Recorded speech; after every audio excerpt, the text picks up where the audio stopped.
Stop. Don't touch that baby. The crash doors exploded open. A man in a blood-soaked leather jacket stumbled through his face, a mess of cuts and bruises, his right arm hanging limp. 20 doctors turned and stared. Emily Carter's scream caught in her throat. Her husband Daniel nearly dropped to his knees. And in that sterile room where their 11-day-old son was dying, a stranger, who should have been in the walked straight toward the infant's bed like he owned the place. Before we dive into this impossible story, I need you to do something. Hit that subscribe button right now, because what you're about to hear actually happened, and if you don't follow through to the end, you'll never believe how it turns out. And drop a comment telling me what city you're watching from. I want to see how far this story travels. Trust me, you're going to want to share this one. The baby's heart monitor had been screaming for 47 seconds. Emily Carter's hands were pressed against the glass of the NICU observation window so hard her knuckles had gone white. She wasn't blinking, hadn't blinked in almost a minute. Inside that room, her son, her tiny 11-day-old son, was surrounded by more doctors than she'd ever seen in one place. "Do something," she shrieked, her voice cracking. "Please, God, do something." Daniel wrapped his arms around her from behind, but his own hands were shaking.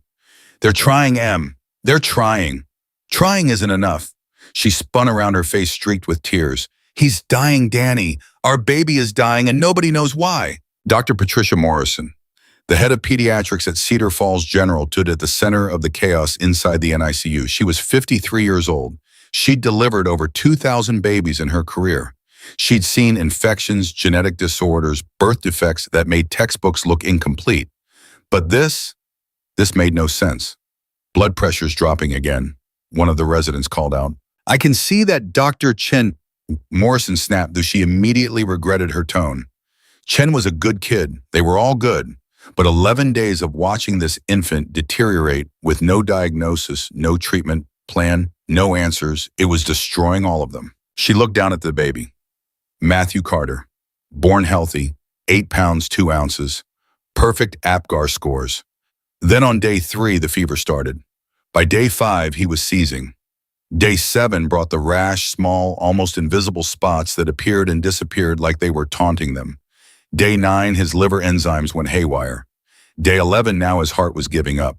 "We've tested for everything," Dr. Ramirez muttered from the corner, staring at his tablet, like it had personally betrayed him. "Every virus, every bacteria, every genetic marker, everything comes back negative or inconclusive." "Then we missed something," Morrison said. "Or it's something we've never seen before." Morrison's jaw tightened. She hated that option. Hated it with every fiber of her being because it meant she was helpless. And she didn't do helpless. "Epinephrine 0.1 milliliters, she ordered. The nurse's hand moved before Morrison finished the sentence. They'd done this dance 4 times already tonight. Each time, Matthew's heart would stabilize for a few minutes.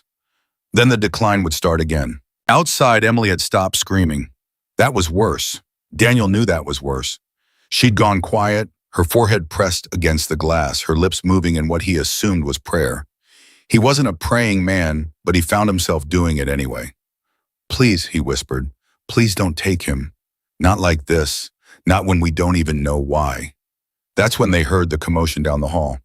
Sir, you need to stop. You're injured."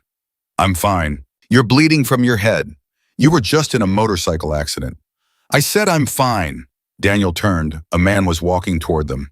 No limping toward them, and he looked like he'd been through a war. His leather jacket was torn and stained dark with blood. His jeans were shredded at the knees. A gash above his left eyebrow was still bleeding, running down the side of his face. But his eyes, Daniel would never forget those eyes. They were sharp, focused, like he was on a mission. 2 nurses were trying to stop him, but he brushed past them like they were ghosts. "Sir, you need medical attention," one of them pleaded. "Later," the man growled. His voice was rough, damaged somehow, like he'd been shouting for hours. Or maybe that's just how it always sounded. He stopped right in front of Emily and Daniel. Up close, he was bigger than Daniel had thought. Broad shoulders, scarred hands, a gray beard that hadn't been trimmed in weeks. Maybe 50 years old, maybe 60. Hard to tell under all that damage. "That's your baby?" he asked, nodding toward the NICU. Emily looked up at him, her eyes red and swollen. "Yes." "How long's he been sick?" Daniel stepped forward, putting himself slightly between this stranger and his wife. "Who are you?" Answer the question. How long? 11 days, Emily said, her voice barely a whisper. Why? The man didn't answer. He walked straight to the observation window and stared inside. His eyes tracked every monitor, every IV line, every doctor's movement. He watched for maybe 30 seconds, and then his whole body went rigid. Oh, hell, he muttered. What? Emily grabbed his arm. What did you see? He turned to her, and for the first time his expression softened. Just barely. Did they check for environmental toxins? They checked for everything, Daniel said. Did they check the building? Daniel blinked. The building. The pipes, the walls, the air system. Did they check any of that? I don't know. Why would? Because I've seen this before. The man turned back to the window. That pattern, the fever that won't break, the rash that comes and goes, the organ failure that doesn't match any infection profile. I've seen it. Emily's heart was hammering. When where? Afghanistan, 2009. We had 3 kids in a village get sick just like this. Doctors couldn't figure it out either. Turned out the school building had flooded 2 weeks earlier. Mold released a toxin into the air. Rare type, doesn't show up on standard tests. Dr. Morrison chose that moment to step out of the NICU, pulling off her gloves with sharp, frustrated movements. She saw the bloodied stranger immediately, and her eyes narrowed. What's going on here? This man says he knows what's wrong with Matthew, Emily blurted out. Morrison looked the stranger up and down. Took in the leather jacket, the blood, the boots. Her expression didn't change. Is that so? You had a pipe burst in this hospital recently, he asked. No introduction, no pleasantries. Excuse me. A flood. Water damage. Probably near the delivery ward or the nursery.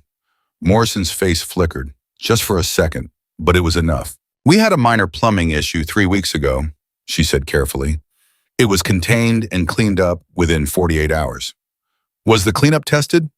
Of course it was. For what, standard mold, black mold? The environmental team followed all standard protocols. That's not what I asked. The stranger took a step closer. Did they test for Stachybotrys chartarum subspecies? Morrison's jaw tightened. I'm not going to stand here and be interrogated by someone who walked in off the street covered in... His liver enzymes are spiking, aren't they? The man interrupted. And the seizures started 3 days after the fever. And the rash, it's not on his trunk, is it? It's on his extremities. Fingers, toes, places with less blood flow. Morrison said nothing, but her silence was an answer. That's Stachybotrys exposure, he continued. Rare subspecies that releases a mycotoxin when it dries out after getting wet. The toxin attacks the nervous system first, then the organs. Babies are the most vulnerable because their systems can't filter it out. Even if you're right, Morrison said, her voice cold, there's no treatment. If it's that rare, there is a treatment. It's just not in any hospital. What are you talking about? The stranger reached into his jacket, everyone tensed, and pulled out a battered cell phone with a cracked screen. I know someone. He's a biochemist. Used to work for the military developing countermeasures for biological weapons. He left the program 15 years ago, went private. He's been preserving traditional remedies, synthesizing compounds that pharma companies won't touch, because there's no profit margin. Traditional remedies? Morrison repeated, her voice dripping with skepticism. You want me to treat a dying infant with folk medicine. I want you to try something instead of standing around watching him die. The words hit like a slap. Morrison's face flushed. How dare you? Mom's milk thistle extract combined with a specific ratio of activated charcoal and bentonite clay. The stranger said, his voice steady. It binds to the mycotoxin and helps the body flush it out. But it has to be a precise formulation. And it has to be administered in the next 6 hours or his organs will be too damaged to recover. Emily was looking at him like he just offered her the moon. You can get this. If my contact still has it, yeah, but it'll take time. And your doctors here aren't going to like it. I don't care what they like, Emily shouted. She turned to Morrison. If there's even a chance. Mrs. Carter, I understand you're desperate, but we can't just... Can't what? Emily's voice cracked the air like a whip. Can't try something new. Can't think outside your precious protocols. My son is dying. You said it yourself. You don't know what's wrong. You don't have a treatment. So what exactly do you propose we do? Keep watching. Keep waiting for a miracle. Morrison opened her mouth, closed it, opened it again. If we administer an untested compound and something goes wrong, something's already wrong, Daniel cut in. He'd been quiet this whole time, but now his voice shook with barely contained rage. Our son is dying, right now in front of us. What could possibly be worse than that? Morrison looked between the parents and the stranger. Her professional instincts were screaming at her. This violated every rule, every regulation, every standard of care she'd spent 3 decades upholding. But she also couldn't ignore the facts Matthew Carter was dying, and she had no answers. "What's your name?" she asked the stranger. Jake Lawson. "You're a doctor. Medic, Army, retired. And you've seen this before, this exact presentation. Twice. Afghanistan and once in South America. Both times the kids died because we didn't know what we were dealing with until it was too late." Morrison studied him, really studied him, past the blood and the leather and the rough edges. What she saw was a man who'd seen too much death, a man who carried it with him.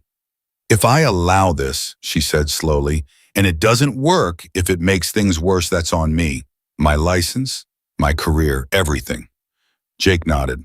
"I know. And if it does work, if you're right, that's still on me. Because I'll have approved an unregulated treatment without proper trials or oversight." "I know that too. So why should I trust you?" Jake looked through the window at Matthew. The baby's monitors were still screaming. The doctors were still scrambling. And time was still running out. "Because 17 years ago, my son died from the same thing," Jake said quietly. "And I didn't know what it was. Didn't know how to save him. I was stationed overseas when it happened. My wife called me, told me he was sick. By the time I got emergency leave and made it home, he was gone. 3 years old, healthy, one day dead 10 days later. The doctors never figured it out." Emily's hand went to her mouth. "It took me 2 years of research," Jake continued. 2 years of tracking down every medical record, every environmental report, every piece of data I could find. That's when I discovered what really killed him. And by then it was too late to do anything except make sure it never happened to another kid if I could help it." Morrison's expression had shifted. Not softened exactly, but something had changed behind her eyes. "I've been tracking mycotoxin cases for 15 years, Jake said. "This is the 3rd time I've seen this exact pattern, and I swear to God I'm not letting another child die from it. Not when I know how to stop it." The hallway went quiet except for the distant beeping of monitors and the muffled sounds of hospital activity. Morrison looked at Emily and Daniel. She looked at Jake. She looked through the window at the baby who was slipping away minute by minute. "Make the call," she said. Jake already had his phone out. His fingers moved across the cracked screen, pulling up a contact labeled simply Bishop. It rang 4 times. Then a voice answered gravelly and suspicious. "Lawson, that you, Bishop, I need a favor. It's 3 in the morning. I know what time it is. I need the mycotoxin binder.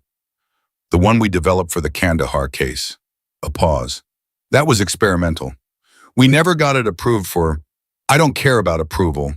I need it now. A baby's dying." "Where are you?" "Cedar Falls, Iowa."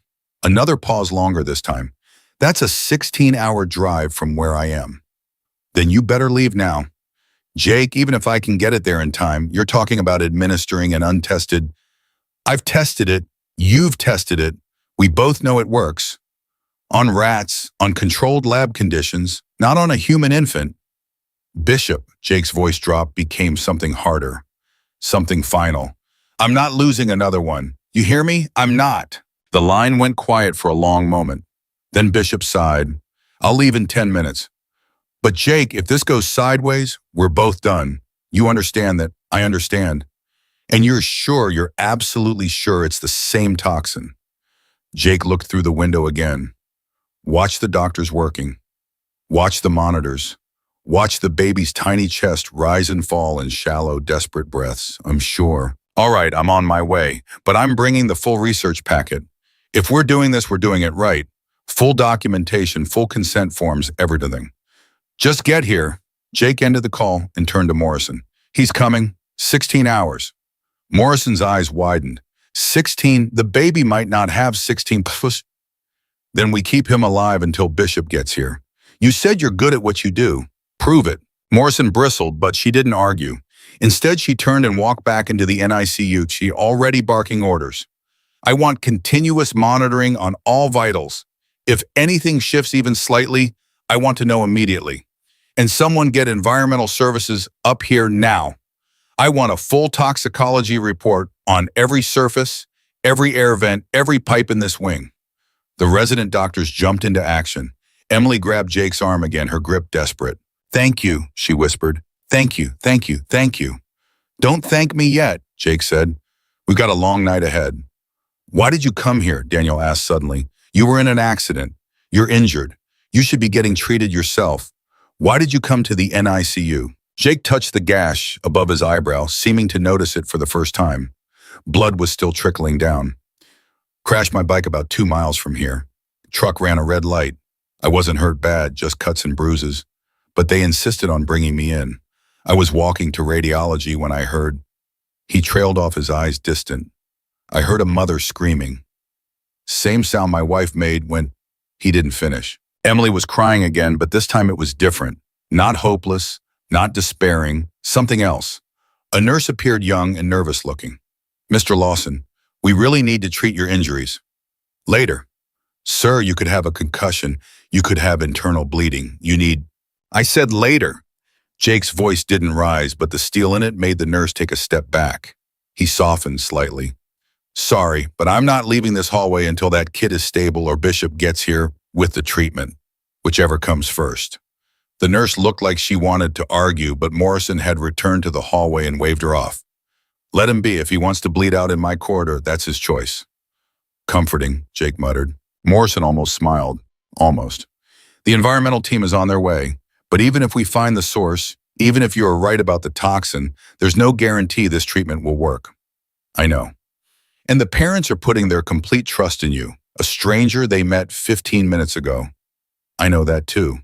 So what makes you so sure? Jake met her eyes. Because I've already lived through losing a child to this. And that pain, that kind of pain, it doesn't leave. It doesn't fade. It just sits in your chest like a stone every single day, reminding you that you failed. That you weren't fast enough, smart enough, good enough to save them. He paused. I can't bring my son back. But maybe I can save theirs. Morrison studied him for a long moment. Then she nodded slowly. Okay, let's get to work. The next 6 hours were a blur of controlled chaos. The environmental team arrived and started pulling samples from every surface in the maternity ward. Emily and Daniel refused to leave the observation window, watching every movement inside the NICU, like their attention alone could keep Matthew alive. Jake stood against the wall, his arms crossed, his eyes never leaving the monitors. Around 5 a.m., Dr. Chen emerged from the NICU looking exhausted. We're keeping him stable, but barely.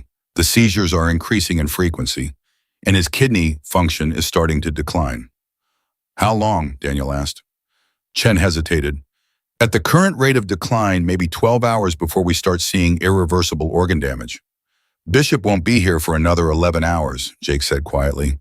Then we better hope he drives fast. At 6:30 a.m., the environmental team supervisor, a brusque woman named Sandra Chen, approached with a tablet. Dr. Morrison, you're going to want to see this. Morrison took the tablet. Her eyes scanned the data. Then they widened. Oh my God. What? Jake pushed off the wall. What did you find? Stachybotrys chartarum, confirmed in the air ducts directly above the nursery.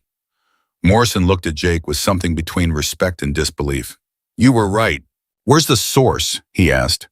The pipe burst 3 weeks ago was in the ceiling.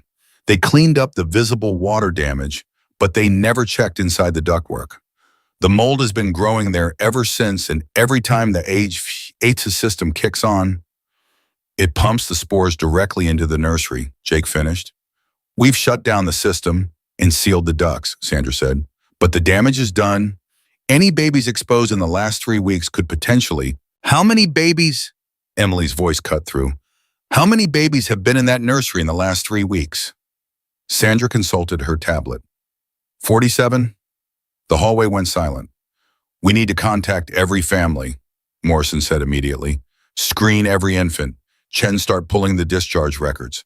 I want names, addresses, phone numbers. We call everyone, now. As the doctors scrambled to action, Daniel turned to Jake. What are the odds that Matthew was the only one affected? Low vacuum, Jake admitted. The toxin builds up over time. The longer the exposure, the worse the symptoms. Matthew's been here continuously since birth, 11 days of constant exposure. Other babies who were discharged earlier might show milder symptoms, or might not show any yet. Yet, Emily repeated hollowly. We'll catch it earlier for them, Jake said. Now that we know what we're looking for. Because of you.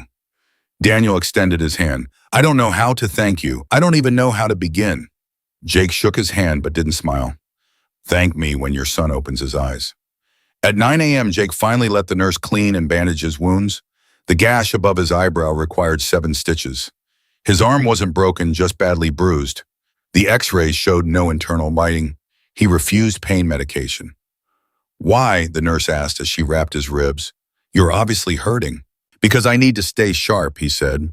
Bishop's bringing a treatment that requires precise administration. I need to be completely clear-headed to help. You're not a doctor.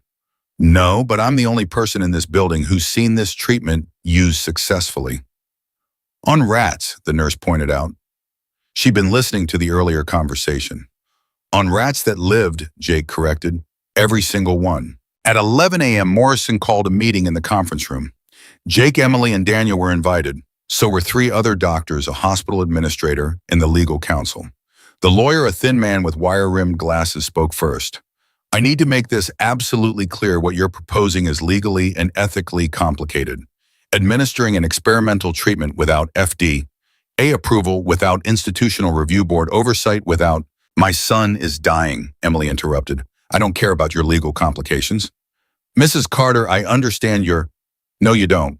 She stood up her chair, scraping against the floor. You don't understand? You can't. Because your child isn't lying in that room with tubes and wires keeping them alive. Your child isn't seizing every 20 minutes. Your child's organs aren't shutting down while everyone stands around talking about protocols and approvals and legal liability. The lawyer shifted uncomfortably. Nevertheless, how do we do this? Daniel cut in, his voice calmer than his wife's, but no less intense. What do we need to sign? What forms? What releases? Tell us and we'll sign them. The lawyer pulled out a stack of papers. These are consent forms acknowledging that the treatment is experimental, that the hospital and its staff are not liable for any adverse outcomes, that you understand the risks. Give them here. Daniel grabbed the papers and a pen. He started signing without reading. Emily did the same. Morrison watched them for a moment, then turned to the administrator. Henry, the administrator, a balding man in his 60s, rubbed his temples. If this works, we're heroes. If it doesn't, we're done.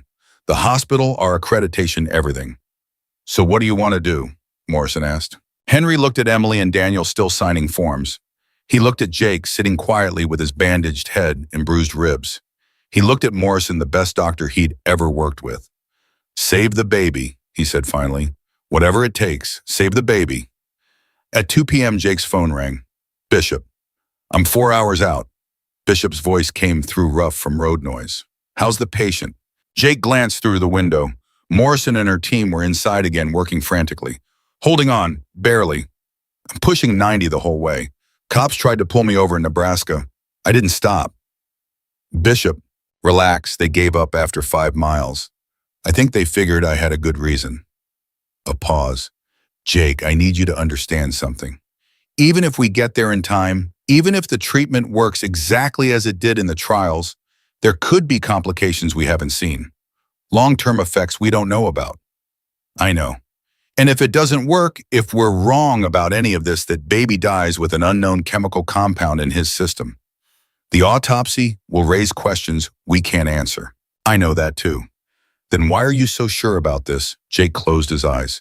17 years ago, a different hospital, a different room, a different child, but the same helplessness, the same desperation, the same crushing weight of watching someone you love slip away while you stand there useless. Because I have to be, he said quietly. At 4:30 p.m., Matthew's heart stopped. Emily's scream could be heard 3 floors down. Morrison and 4 other doctors worked on the tiny chest, doing compressions that looked impossibly gentle and terrifyingly urgent all at once. Come on, Morrison muttered. Come on, Matthew, don't you dare give up. 30 seconds, 60, 90. The monitor flatlined in a steady, soul-crushing tone. "We're losing him," Dr. Chen said, his voice cracking. "Dr. Morrison." "I can see that, Chen. Just. Morrison's hands didn't stop. Couldn't stop. 2 minutes. Emily collapsed against Daniel, her sobs violent and raw. Daniel's face had gone completely white. His lips moved, but no sound came out. Jake stood, frozen at the window. His hands were pressed against the glass. And for the first time since he'd walked into this hospital, his expression broke. For just a second, he wasn't looking at Matthew Carter. He was looking at his own son. 17 years ago, those same machines, that same sound. 3 minutes. "Dr. Morrison," one of the nurses said softly. Morrison's jaw clenched. "No, not yet. There's no brain activity." I said not yet. 4 minutes, and then a blip on the monitor. Everyone froze. Another blip. "I've got a heartbeat," Chen shouted. "Weak, but it's there." Morrison kept doing compressions, her movements mechanical, precise. The heartbeat strengthened, steadied, found a rhythm. The room exhaled collectively. Morrison finally stepped back, her hands shaking. She stripped off her gloves and walked out of the NICU without a word. In the hallway, she leaned against the wall and closed her eyes. "How much longer can he survive this?" Jake asked quietly. Morrison didn't open her eyes. "Not long. That's the 4th time his heart has stopped today. Each time it takes longer to bring him back. One of these times," she didn't finish. "Bishop's 3 hours away. Then he better fly." At 6:15 p.m., Matthew had another seizure. Then another. They were coming faster now, each one more violent than the last. Morrison increased the anticonvulsant medication, but it was like trying to hold back a flood with sandbags. At 7:30 p.m., Jake's phone rang again. "I'm close," Bishop said. 30 minutes, maybe less. "Hurry. Jake, I need you to prep the parents. This treatment, if it works, it's not going to be fast. It could take hours to see improvement, and there might be side effects. Nausea, vomiting, changes in heart rate. They need to know it might look worse before it gets better." "I'll tell them." But when Jake approached Emily and Daniel, the words died in his throat. They looked hollowed out, destroyed, like they'd aged 20 years in the last 16 hours. "He's coming," Jake said instead. "Bishop, he'll be here in 30 minutes. Emily nodded numbly. She didn't seem to really hear him. "Mrs. Carter," Jake said gently. "Emily, I need you to listen to me." She looked up. Her eyes were red-rimmed and empty. "When we administer the treatment, it's going to take time to work. And during that time, Matthew might seem like he's getting worse. His body will be fighting to process the compound to flush out the toxin. It might be hard to watch. But you have to trust the process. Can you do that?" "I don't have a choice," Emily whispered. "You do. You always have a choice. You can tell us to stop at any time. And if I tell you to stop, then he dies, probably within hours." Emily flinched like he'd struck her, but she didn't look away. "Then I won't tell you to stop." At 7:58 p.m., a battered SUV pulled into the hospital's emergency bay. A man climbed out, tall, gaunt, with wild gray hair and eyes that looked like they hadn't slept in days. He grabbed a silver case from the passenger seat and ran toward the entrance. Jake met him at the door. "Bishop, Lawson." They didn't shake hands. "No time." "Where's the patient?" "This way." They moved through the hospital at a near run. Nurses and visitors scrambled out of their way. Bishop carried the case like it contained the nuclear codes. In the NICU, Morrison was waiting. She took one look at Bishop, at his disheveled appearance, his worn jeans, his unlaced boots, and her expression tightened. "You're the biochemist." "Former biochemist," Bishop corrected. "Current recluse. You must be Dr. Morrison."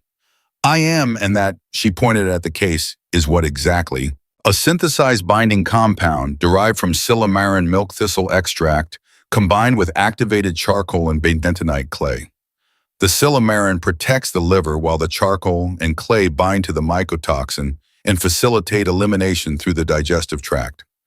You've tested this on 73 rats over a 6-year period, 97% survival rate. Rats aren't babies." "No," Bishop agreed, "but the physiology is similar enough that the compound should work." Should being the operative word. "Should," Morrison repeated flatly. "Look, doctor, I didn't drive 16 hours straight to debate semantics.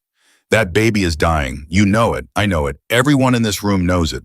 So we can either stand here questioning my credentials or we can try to save his life. Your choice. Morrison held his gaze for a long moment. Then she nodded sharply. Show me the documentation. Bishop opened the case. Inside were dozens of vials filled with a dark amber liquid, alongside stacks of research papers, lab reports, and handwritten notes. Morrison grabbed the papers and started reading. Her eyes moved fast, scanning the data, the methodologies, the results. After 5 minutes, she looked up. This is actually solid work. I know. The dosage calculations are based on weight ratios. Correct. For an infant Matthew's size, approximately 8 pounds, we'd need 12 milliliters administered orally over a 6-hour period, 2 milliliters every hour. And the expected response time, if it works, we should see reduction in seizure activity within 90 minutes. Fever should break within 3 to 4 hours. Full stabilization could take up to 12 hours. Morrison turned to Emily and Daniel, who'd been standing silent through all of this. Did you understand what he just said? This is experimental. The dosage is theoretical. We're essentially guessing based on rat studies. We heard, Daniel said. Do it. Mrs. Carter. Emily's voice was steady. Save my son. Morrison nodded. She turned to her team. All right, let's prep for administration. I want continuous monitoring on all vitals. If anything, and I mean anything, looks wrong, we stop immediately. Understood? The team nodded. Bishop carefully removed one of the vials and a sterile syringe. The first dose needs to be administered slowly.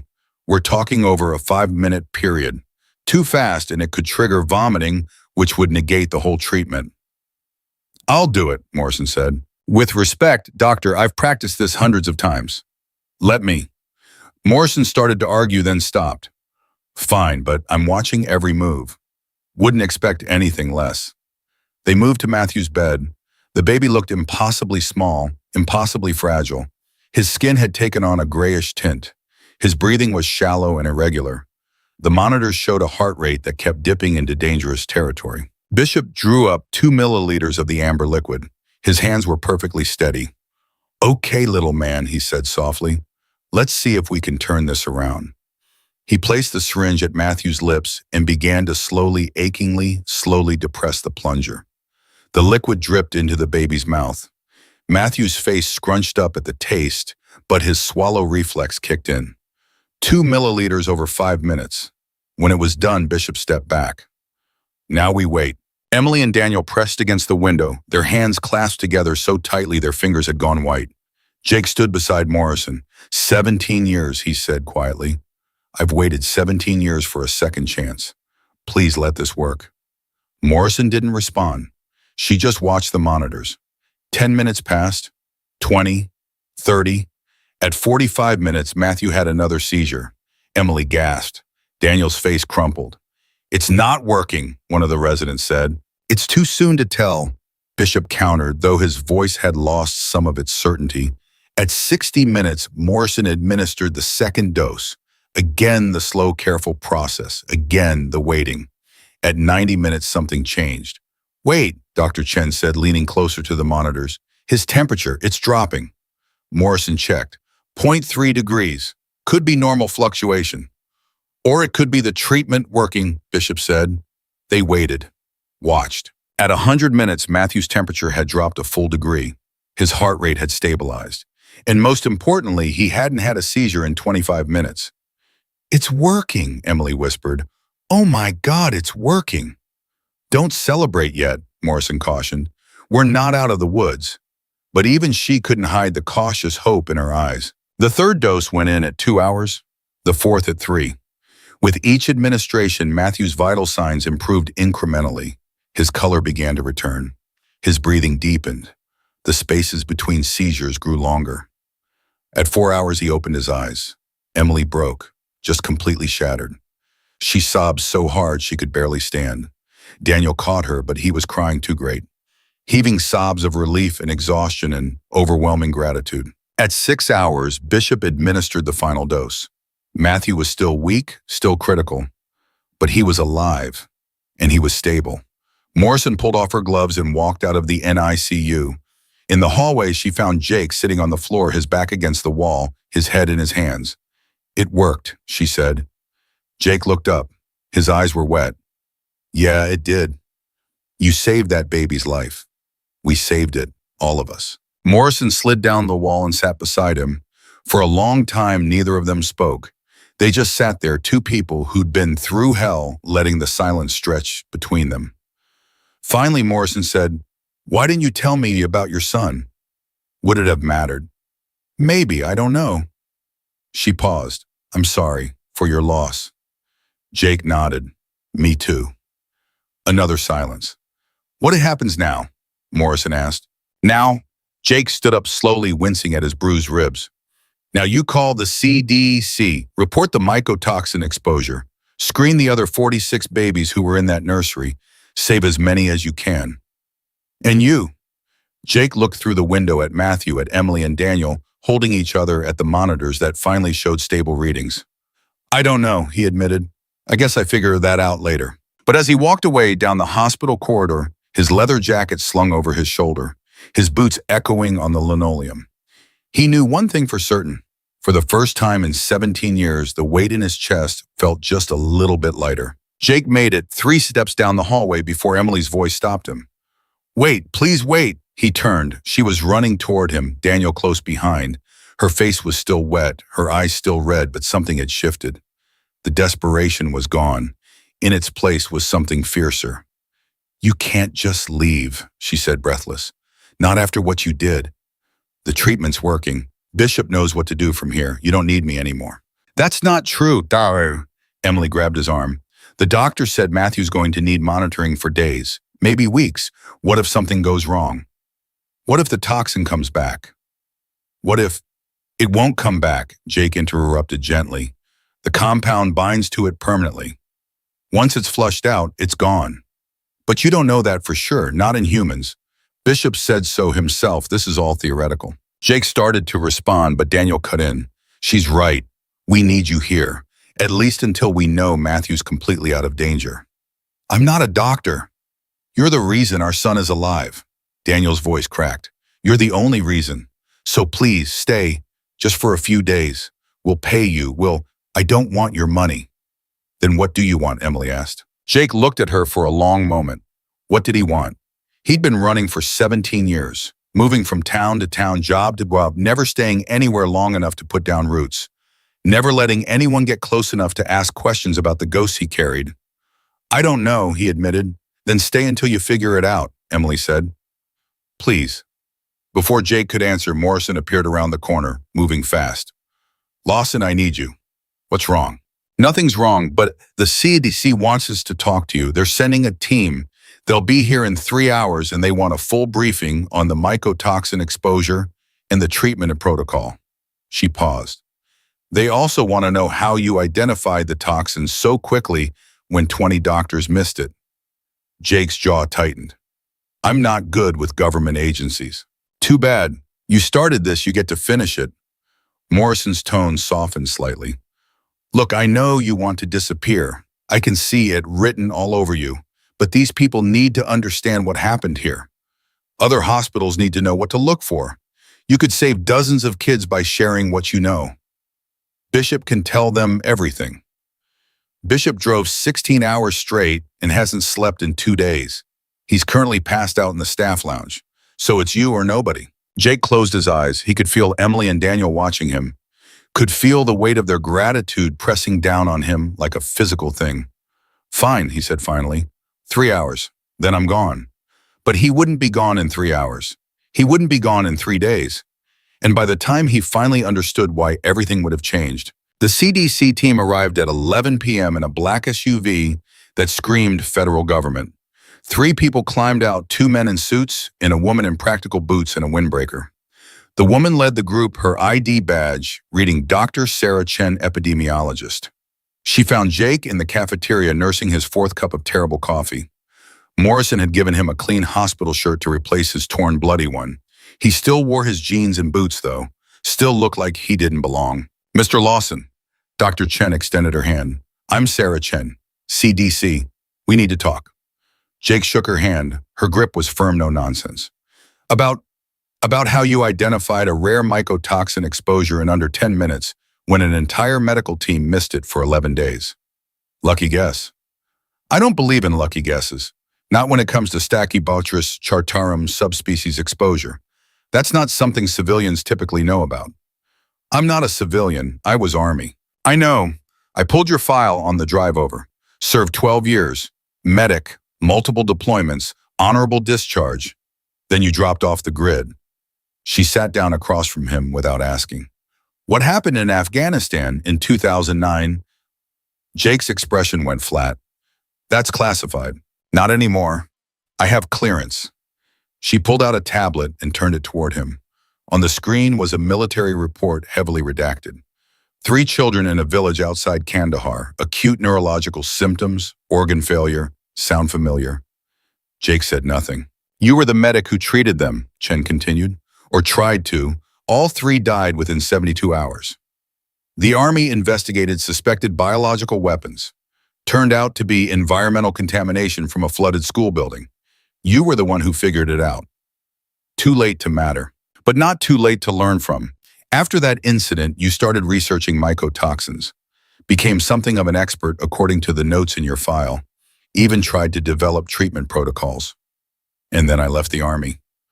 3 years later, right after your son died, Chen's voice softened. I'm sorry about that. Jake stood up. If you know everything already, why are we talking? Because I need to know how many other cases you've seen, and I need to know if this treatment protocol is replicable. Ask Bishop. I will, but I'm asking you first. She stood as well, matching his height. Look, Mr. Lawson, I'm not here to dig into your past or make your life difficult. I'm here because 46 babies were exposed to this toxin, and we need to screen every single one of them. If even one more shows symptoms, I need to know we can treat them effectively. Jake sat back down slowly. How many are showing symptoms? So far 3, mild cases, fever, irritability. Nothing like Matthew Carter's presentation. But it's only been 6 hours since we started screening. More could develop symptoms over the next few days. Then you better hope Bishop has enough of that compound. He says he has enough for 15 treatments. Maybe 20 if we dilute the concentration. Chen paused. That's not enough if this becomes widespread. Then synthesize more. With what formula, Bishop's notes are incomplete. He says he needs 3 weeks in a proper lab to reproduce it safely. We don't have 3 weeks. I know. Chen leaned forward. That's why I need you to help me convince him to share his complete research. Everything. The synthesis process, the exact ratios, the stabilization method, all of it. Bishop's paranoid about his work. He won't just hand it over to the government. Then you convince him. He trusts you. We haven't spoken in 8 years until tonight. But he drove 16 hours for you at dawn. That means something. Jake rubbed his face, feeling every one of his 52 years. I'll talk to him, but I'm not promising anything. That's all I ask. Chen stood, pulled out a business card. My number. Call me when you've got an answer. She left. Jake sat alone in the empty cafeteria, the fluorescent lights humming overhead, and wondered how he'd gotten pulled back into this world he'd spent 17 years trying to escape. Upstairs, Matthew was sleeping peacefully for the first time since he was born. Emily sat in a chair beside his bed, her hand resting gently on his tiny chest, feeling it rise and fall. Daniel had finally gone home to shower and change clothes. The nurses had tried to get Emily to leave too, to rest, but she'd refused. I'm not leaving him, she'd said. Not for a second. Morrison understood. She'd seen it before, parents who'd come so close to losing a child that they couldn't bear to let them out of sight. It would take time for Emily to trust that Matthew was truly safe. How is he? Jake's voice came from the doorway. Emily looked up, smiled weakly. Good, really good. His temperature's been normal for 3 hours. No seizures since the 4th dose. Jake stepped into the room, moved to the other side of the bed. Matthew's face was relaxed, peaceful. The grayish tint was gone. He looked like a regular sleeping baby. He's beautiful, Jake said softly. You saved his life. We've been over this. I know, but I need to say it again. I need you to understand what you did, what you gave us. Emily's voice trembled. This morning I was planning my son's funeral. I was thinking about what songs to play, what to put on his headstone, how I was going to survive burying my child. And now, she touched Matthew's hand. Now I get to watch him grow up because of you. Jake's throat tightened. I'm glad I could help. Is that why you do this travel around helping people? I don't travel around helping people. I just drift. And sometimes I happen to be in the right place. Or the wrong place, depending on how you look at it. Emily studied him. You don't like staying in one spot, do you? Not really. Why? Jake was quiet for a long moment. Because staying means remembering. And remembering hurts too much. Emily nodded slowly. I get that, I do. But running away doesn't make the hurt go away. It just spreads it around. You sound like my wife. Ex-wife. Widow. She died 6 years ago? Cancer. I'm sorry. Don't be. We've been separated for 10 years by then. After our son died, we just couldn't be around each other anymore. Every time we looked at each other, we saw him. What we'd lost. It was too much. Emily was quiet, absorbing this. Do you have other family? A sister in Oregon. We talk once a year, maybe. Christmas cards. That's about it. So you're alone? By choice. Is it though? Emily asked gently. Or is it just easier to convince yourself that's what you want? Before Jake could answer, Daniel burst into the room, his face flushed with excitement. The news is here. Channel 7. They want to do a story about the miracle baby and the biker who saved him. No, Jake said immediately.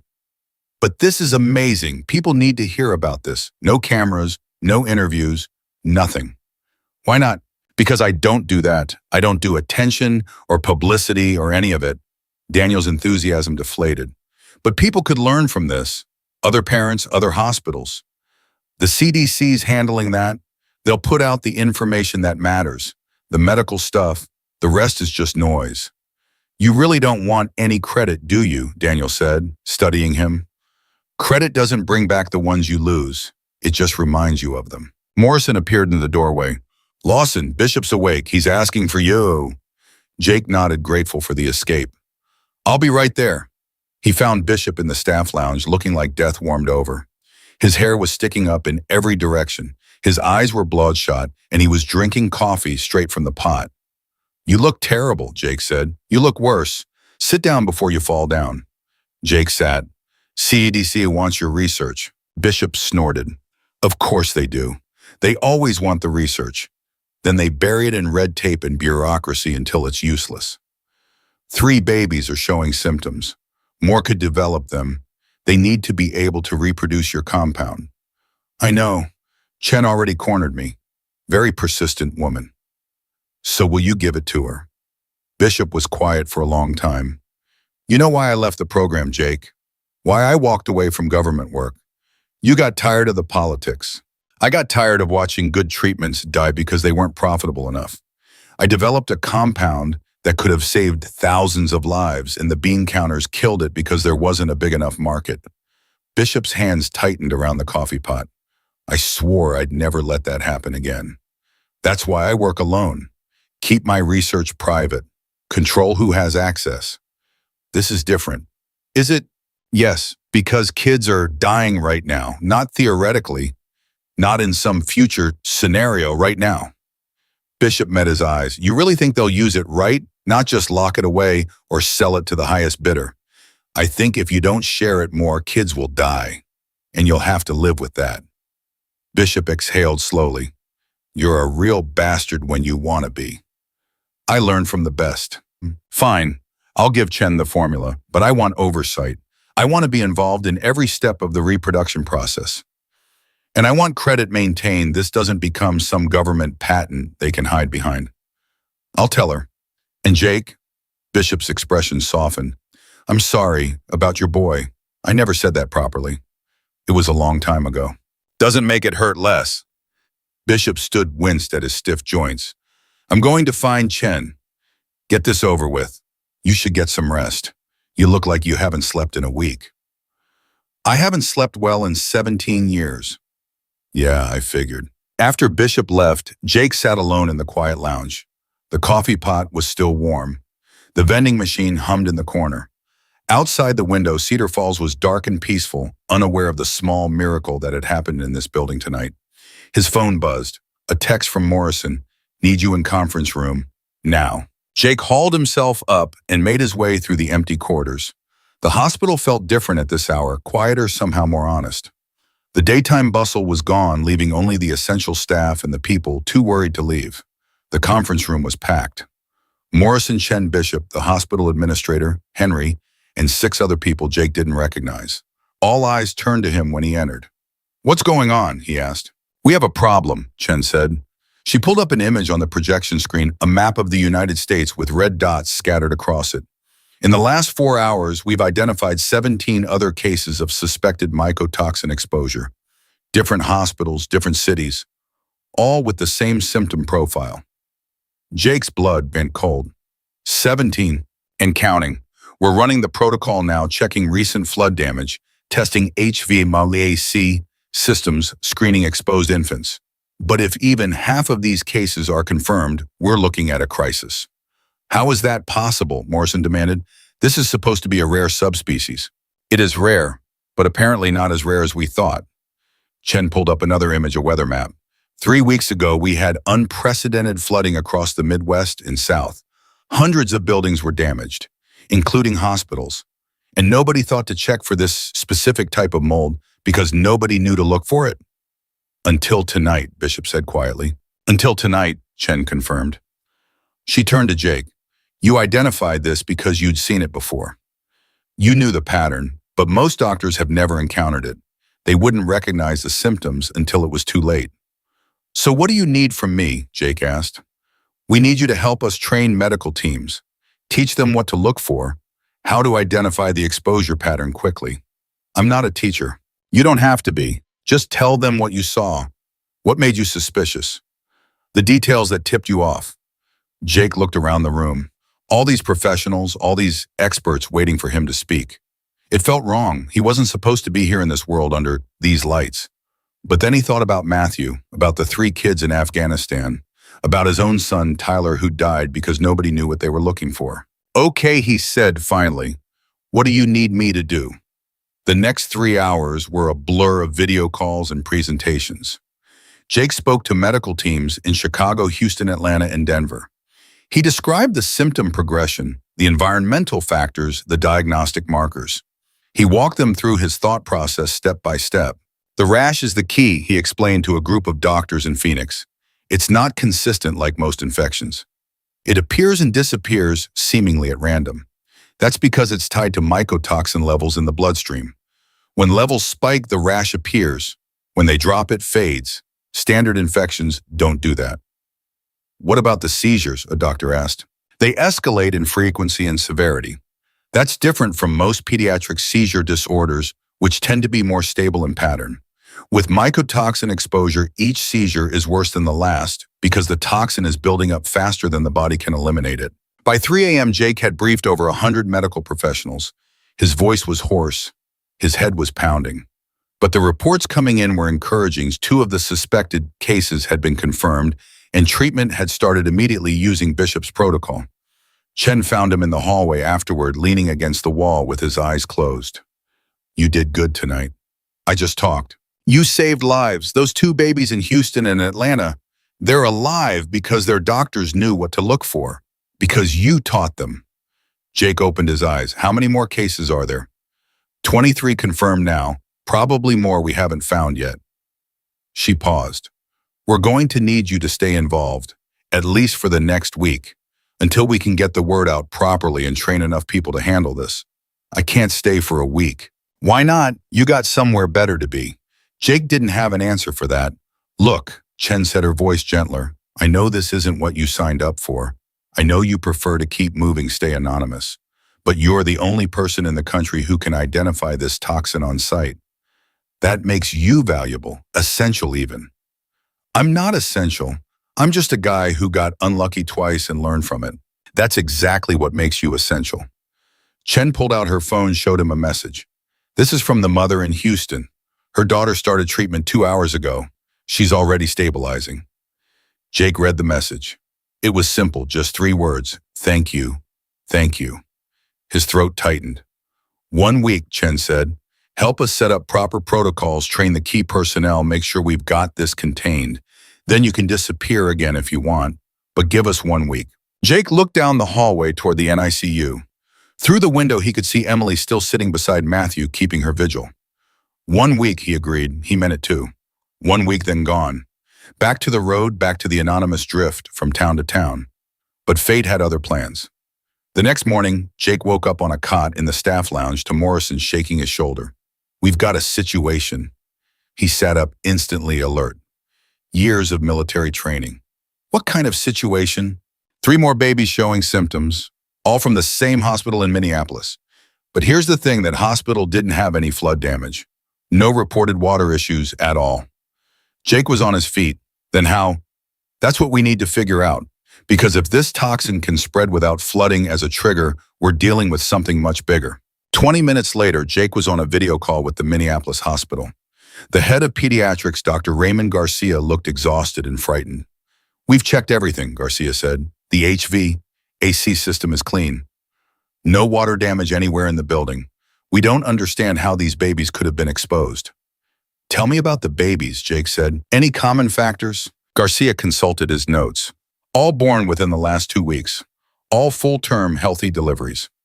Mothers had normal pregnancies, no complications." "What about the delivery rooms? Same room for all 3? "No, 3 different rooms. Same medical staff. Some overlap, but not consistent across all 3. Jake frowned. This didn't make sense. Environmental toxins needed an environmental source. What about supplies? Could contaminated medical equipment? "We've tested everything. Clean. Hospital laundry. Also clean." Jake sat back thinking. There had to be a connection. Toxins didn't just spontaneously generate. "Dr. Garcia," he said slowly, "what about the mothers? Where were they before delivery?" Garcia blinked. "I'm sorry. The mothers, did they all attend the same prenatal classes? Visit the same clinics? Anything that might have exposed them before they came to the hospital?" Garcia's eyes widened. "Oh my God, the wellness center. All 3 mothers attended prenatal yoga classes at the Cedar Valley Wellness Center. It's about 2 miles from the hospital." "Does this wellness center have any history of flooding?" I don't know. Let me check." Garcia turned away, made a quick phone call. When he came back, his face was pale. "The building's basement were flooded 4 weeks ago. They've been renovating. The yoga studio is directly above the affected area." "Shut it down," Jake said immediately. "Right now. Don't let anyone else in that building until it's been tested." "But we don't have authority to." "Then get the health department involved. The CDC, whoever you need. But that building needs to be closed today." Garcia nodded and ended the call. Jake turned to find Morrison watching him with an expression he couldn't quite read. "What?" he asked. "You're good at this." "At what?" "Detective work. Pattern recognition. You see connections other people miss. It's just logic. It's more than that. It's instinct, experience." Morrison paused. "You know the CDC is going to want you on their team, right, officially?" "I'm not joining the CDC." "Why not? You're clearly suited for this kind of work. You could help a lot of people." "I can help people without joining an organization." "Can you though, or are you just going to keep drifting until the next random accident brings you to the next crisis?" Jake's jaw tightened. "That's not..." His phone rang. Unknown number. He answered. "Yeah. Mr. Lawson, this is Detective Maria Santos, Cedar Falls PD. We need to talk about your motorcycle accident last night." Jake's stomach dropped. "What about it?" "We've reviewed the traffic camera footage. The truck that hit you, it didn't run a red light. You did." "That's not possible." "I saw the light was red for 8 seconds before you entered the intersection, Mr. Lawson. You blew right through it." Jake's mind raced. That couldn't be right. He remembered the light being green, remembered it clearly. "We also found something interesting," Detective Santos continued. "Your blood work from the hospital. You had elevated levels of..." "I wasn't drunk." "I didn't say you were, but you did have traces of a sedative in your system, enough to potentially impair judgment and reaction time." "I didn't take anything." "Then someone gave you something without your knowledge, which means this might not have been an accident at all."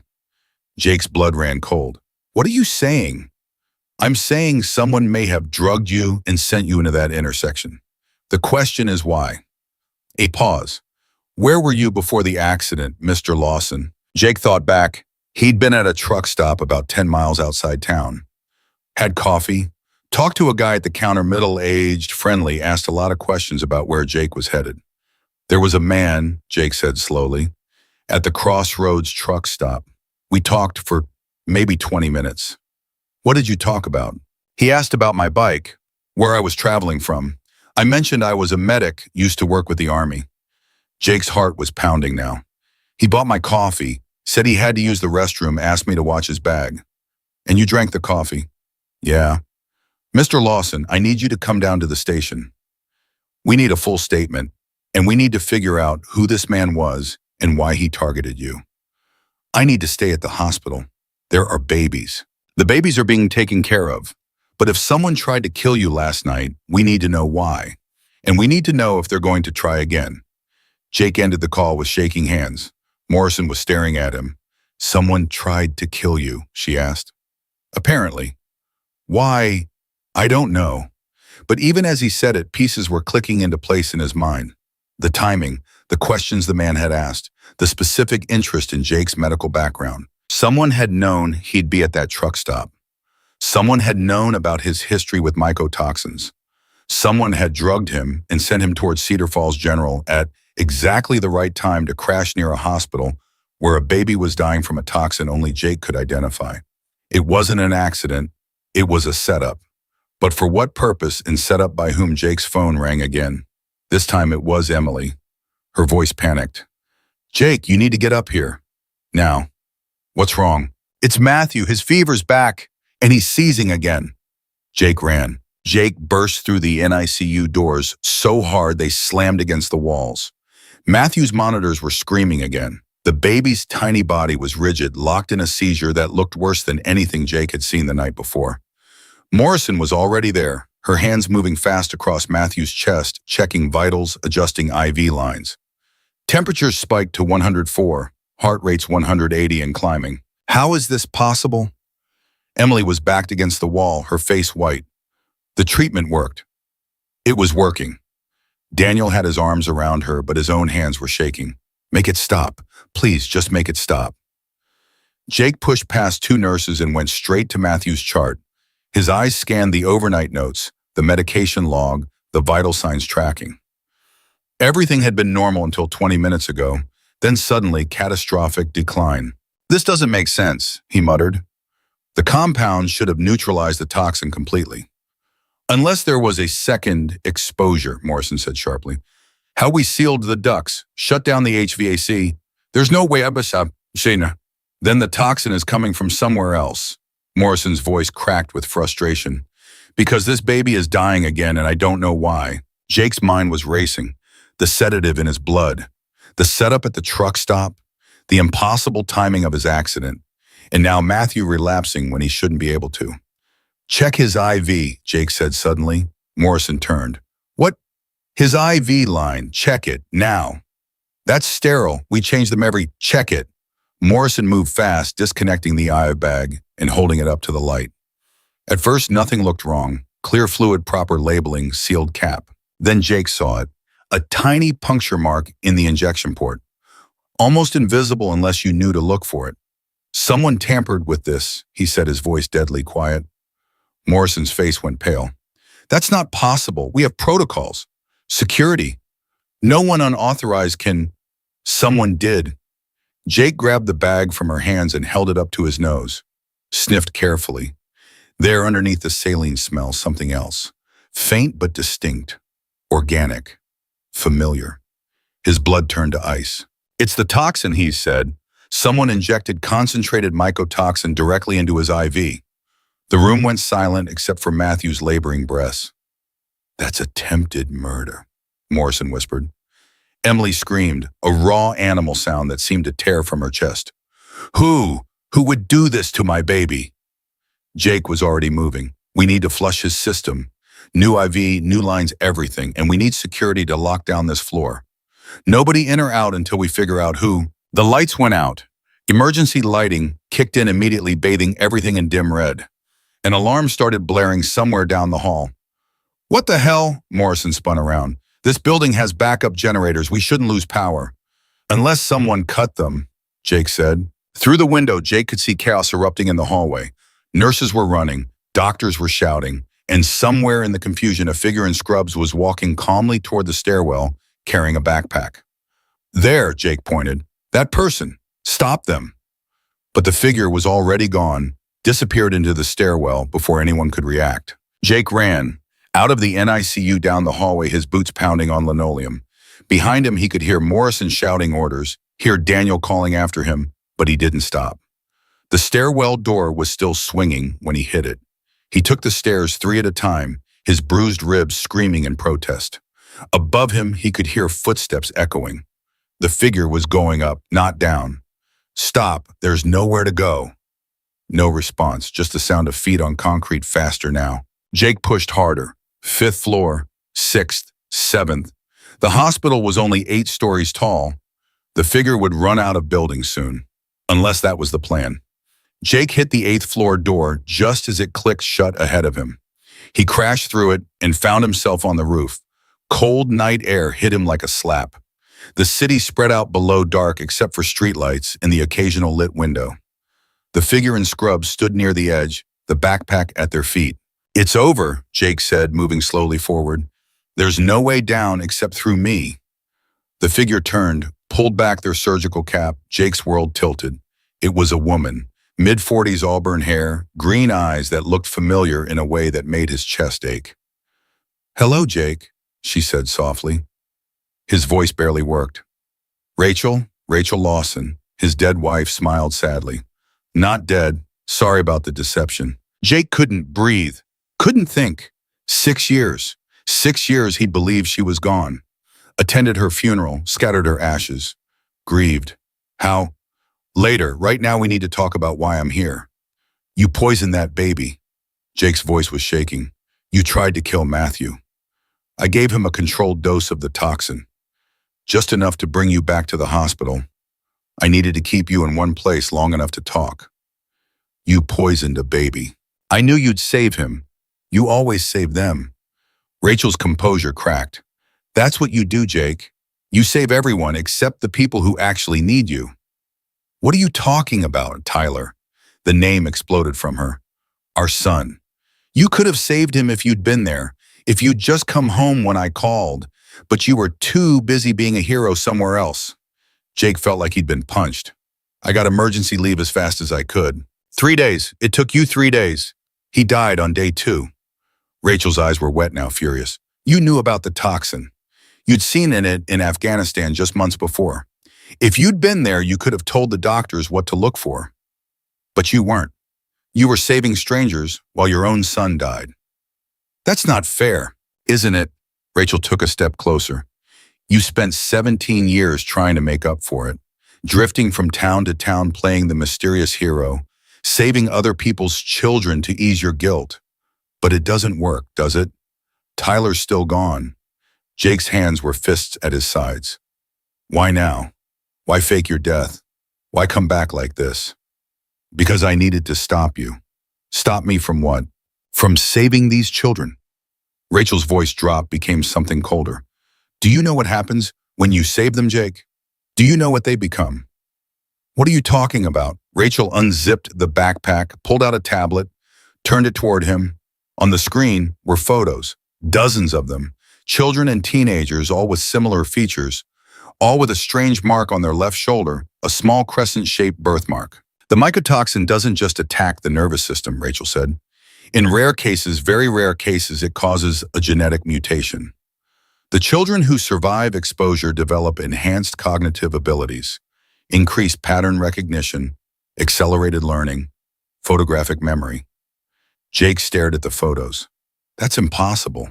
Is it, or have you just never followed up on the children you saved? Rachel swiped through the images. The 3 kids in South America you helped, all 3 are now in advanced government programs. Classified work. The 2 in Houston from last night already flagged by talent scouts. And Matthew Carter, if he survives, he'll be extraordinary. You're insane. I'm informed there's a difference. Rachel put the tablet away. These children are being collected, Jake. Recruited. Used. There are people who figured out what the toxin does, who are deliberately exposing infants in controlled environments then saving them with your treatment to create a generation of enhanced individuals. That's your making this up. Am I? Rachel pulled out a folder, threw it at his feet. Read it yourself. Project Chrysalis started 15 years ago, funded by private interests, using mycotoxin exposure as a genetic enhancement tool. Jake picked up the folder with shaking hands, opened it. Inside were documents official-looking, heavily redacted but real. Medical reports, genetic analyses, names of children and their current locations. His stomach turned. You worked with them, he said, understanding dawning. Your death, it was cover. You joined them. I didn't join them. I infiltrated them. Rachel's voice was fierce. After you left, after Tyler died, I couldn't just sit there. I needed to understand what happened. I started researching the toxin just like you did, but I went deeper, found connections you missed, discovered that Tyler's exposure wasn't random. Jake looked up sharply. What? The school he attended, the accidental flood in the basement. It was deliberate. Someone released the toxin on purpose. Tyler and 6 other children were exposed. 5 died. 1 survived. Rachel's voice cracked. That child is now 17, works for the Defense Department, youngest crypt analyst in their history. You're saying someone killed our son on purpose. I'm saying someone tried to create enhanced children and Tyler was collateral damage. Rachel wiped her eyes roughly. So I faked my death, went underground, and started tracking everyone involved. 15 years, Jake. 15 years of watching these monsters use your treatment to create their little super soldiers. Then why poison Matthew? Why bring me here? Because you're the key. Your treatment protocol is the only thing that reliably saves these children. Without it, Project Chrysalis fails. The exposure kills 97% of subjects. Only your compound brings the survival rate up to something usable. So you wanted to stop me from sharing it. I wanted to make you see what you're doing. Every child you save gets recruited, gets taken from their families, gets turned into something they never asked to be. Rachel's voice broke. I've spent 15 years trying to destroy this project from the inside. I've sabotaged trials, deleted research, warned families. But then you had to show up in Cedar Falls and save Matthew Carter in front of 20 doctors and the CDC.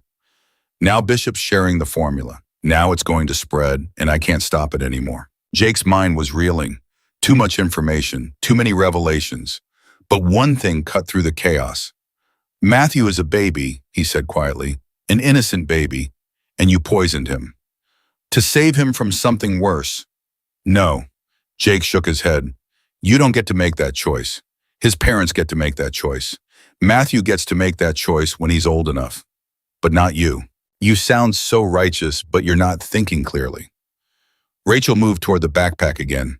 I have evidence, proof of everything, names, locations, funding sources. We can take this to the authorities. Shut down Project Chrysalis for good. But only if you help me.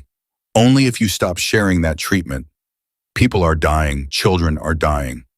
Some children have to die so that others can stay free. The words hung in the cold air like a curse. Jake looked at this woman he'd loved for 30 years, this woman he'd mourned, and he didn't recognize her anymore. You've lost yourself, he said softly, in the grief and the anger and the need for revenge. You've become the thing you're fighting against. Don't you dare. You're making decisions about who lives and dies, just like they are. You're manipulating situations for your own ends, just like they do. Jake took a step forward. The Rachel I knew would never poison a baby, would never fake her own death and let her husband suffer, would never choose revenge over saving innocent lives. The Rachel you knew died with Tyler, she screamed. I'm what's left. Below them, Jake could hear sirens. Security was coming. The police probably. The building lockdown was in effect. Give me the evidence, Jake said. Let me take it to the CDC, to the FBI, to whoever can actually stop these people properly. But do it the right way. Rachel laughed bitterly. The right way, Jake, these people have connections everywhere. Government, military, private sector. The evidence disappears, witnesses die. I've seen it happen. Then we make sure it doesn't disappear. We make it public, multiple sources, redundant backups. You're so naive. You always were. Maybe, but I'm not wrong. Jake held out his hand. Please, Rachel, give me the evidence. Let me help you do this right. For a long moment, she just stared at him. Then her hand moved toward the backpack. The roof door slammed open. Morrison and 2 security guards burst through, followed by Detective Santos and 3 uniformed officers. Nobody move, Santos shouted, her weapon drawn. Rachel's hand was in the backpack now. Jake saw it happening in slow motion. Saw her fingers close around something. Saw her pull it out. Not evidence. A syringe. Rachel, don't. She jabbed it into her own arm before anyone could stop her. No! Jake lunged forward, but Morrison grabbed him, held him back. Rachel's legs buckled. She collapsed to the roof, the empty syringe rolling away. Her breathing became labored almost immediately. Jake tore free from Morrison and dropped beside her, checking her pulse. It was already thready irregular. What did you take? He demanded. Rachel, what was in that syringe? She smiled weakly. Blood flecked her lips. Concentrated toxin. 50 times stronger than what I gave Matthew. There's no treatment for this dose. Why? Because I can't let them take me. Can't let them make me talk. Her hand fumbled for his. Found it.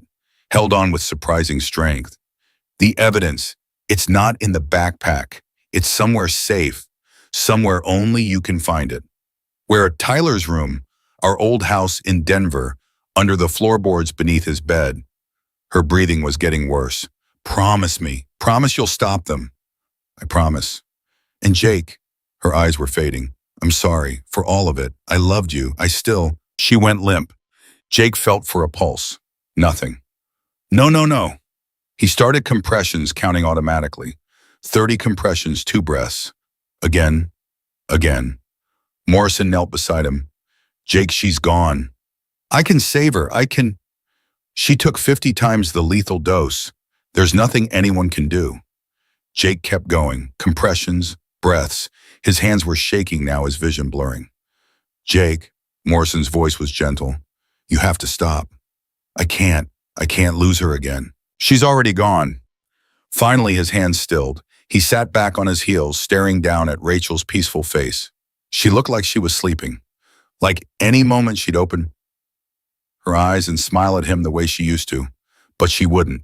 Not ever again. Detective Santos was on her radio calling for medical response for backup for whatever protocol covered this situation. The security guards were confused, looking to Morrison for guidance. And Jake just sat there holding his dead wife's hand, wondering how everything had gone so wrong so fast. Morrison touched his shoulder. We need to go back inside. Matthew needs you. Matthew. The name cut through Jake's fog. The baby. The poisoned IV, Emily and Daniel waiting for answers. He let go of Rachel's hand and stood slowly. His whole body felt heavy, like he was moving underwater. The backpack, he said hoarsely. Check it. Santos pulled on gloves and carefully opened the bag. Inside was the tablet Rachel had shown him, some clothes and a passport with Rachel's photo, but a different name. No evidence files, no smoking gun. She was telling the truth, Jake said. The real evidence is in Denver. We'll send a team, Santos said. No, she said, only I could find it. That means it's hidden in a way only I would understand. This is a crime scene now, Mr. Lawson. You're not going anywhere until we get a full statement about what happened here. Jake looked at Morrison. Matthew. Stable for now. We flushed his system completely and started him on a fresh IV under guard. But Jake, whoever did this, is still in the building. And if your wife was telling the truth about Project Chrysalis, then Matthew isn't safe. None of the exposed children are safe. Then we need to move them, all of them. Secure location protected until we can figure out who's involved. The hospital administrator will never approve. He will if you tell him there's a conspiracy to kidnap enhanced children and we just caught one of the operatives poisoning a patient. Jake's voice was hard now, focused. Grief could come later. Right now, people needed him. Call the CDC, call the FBI, call whoever you need to call. But we protect those kids. Morrison nodded and pulled out her phone. Santos blocked Jake's path. I still need that statement. You'll get it. But first I'm going to check on Matthew. Make sure he's really stable. Make sure his parents know what happened. Then I'll tell you everything. Jake met her eyes. But I'm warning you now, you're not going to believe most of it. Try me. Downstairs, the NICU was controlled chaos. Emily was pacing outside the observation window, her eyes wild. Daniel was on the phone, his voice sharp with barely contained rage. When they saw Jake, they both rushed toward him. "Is he okay?" Emily grabbed Jake's arms. "They won't tell us anything. They just keep saying to wait." "He's stable. We flushed the contaminated IV and started him on clean fluids. His vitals are improving." "Who did this?" Daniel's voice shook. "Who tried to kill our son?" Jake hesitated. How much should he tell them? How much could they handle? "Someone who wanted to stop me from helping him," he said finally. "But they're gone now. They can't hurt him anymore." "Gone where?" Emily demanded. "Dead." The word fell like a stone. Emily's hands went to her mouth. Daniel went pale. "The person who tampered with Matthew's 4 is dead," Jake continued quietly. "I was there. I saw it happen. And before she died, she told me there are others. People who might come after Matthew because of what he is, what he could become." "What are you talking about?" Daniel asked. So Jake told of them, not everything, not about Rachel, not about Tyler, not about the personal hell he'd been living in for the last hour, but enough. About the mycotoxin side effects, about Project Chrysalis, about the possibility that Matthew surviving the exposure made him valuable to dangerous people. Emily's legs gave out halfway through. She sat down hard on the floor, her face blank with shock. Daniel listened with growing horror, his expression cycling through disbelief, anger, and fear. "So you're saying my son is going to be some kind of genius?" Daniel asked when Jake finished. "Maybe. The effects are rare and unpredictable. He might develop enhanced abilities, or he might be completely normal. There's no way to know yet. But these people, this project, they'll come for him either way, because of the possibility. That's why we need to protect him, and the other exposed children, until we can shut down everyone involved." Emily looked up from the floor. Her eyes were red but dry. She'd moved past tears into something harder. "How do we protect him?" "The hospital is arranging secure transport to a facility where he can be monitored safely. You'll go with him. 24-hour protection until this is over." "And how long will that be?" Jake didn't have an answer. Morrison appeared looking grim. "FBI is en route. ETA in 2 hours. CDC is coordinating with hospitals nationwide to secure all exposed infants. We're moving Matthew and the 3 other affected babies here to a secure pediatric facility in Des Moines within the hour." "I'm going with him," Emily said, standing up. It wasn't a question. "Of course, both of you will be transported with full security detail." "And you," Emily looked at Jake. "Where will you be?" "Denver, following a lead." "The evidence your wife mentioned," Morrison said. It wasn't a question either. "Yes, the FBI should handle that. They will, but I'm going first. Like I said, it's hidden in a way only I would understand. That's not protocol. I don't care about protocol." Jake's voice was flat. "My wife is dead. My son has been dead for 17 years. And I just found out both of those deaths might have been preventable if I'd known what I know now, so I'm going to Denver. I'm finding that evidence, and I'm making sure every single person involved in Project Chrysalis pays for what they've done." Morrison studied him for a long moment. Then she nodded. "I'll tell the FBI you're consulting, give you a 12-hour head start before they follow. That's the best I can do." "That's all I need." Bishop appeared from around the corner, looking somehow even more exhausted than before. "Heard what happened. I'm sorry, Jake, about your wife. Ex-wife, dead wife, I don't even know what to call her anymore." Jake rubbed his face. "Did you finish sharing the formula with Chen?" "Yeah, she's got everything.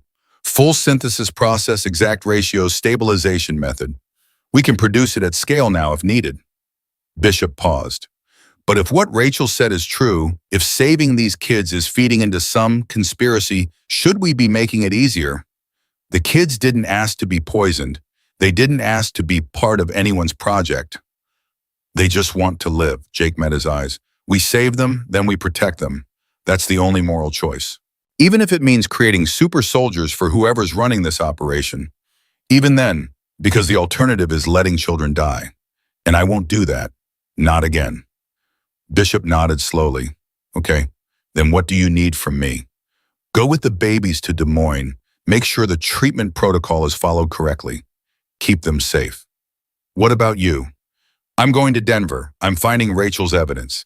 And then I'm going to burn Project Chrysalis to the ground. An hour later, Jake was in a rental car driving through the pre-dawn darkness toward the interstate.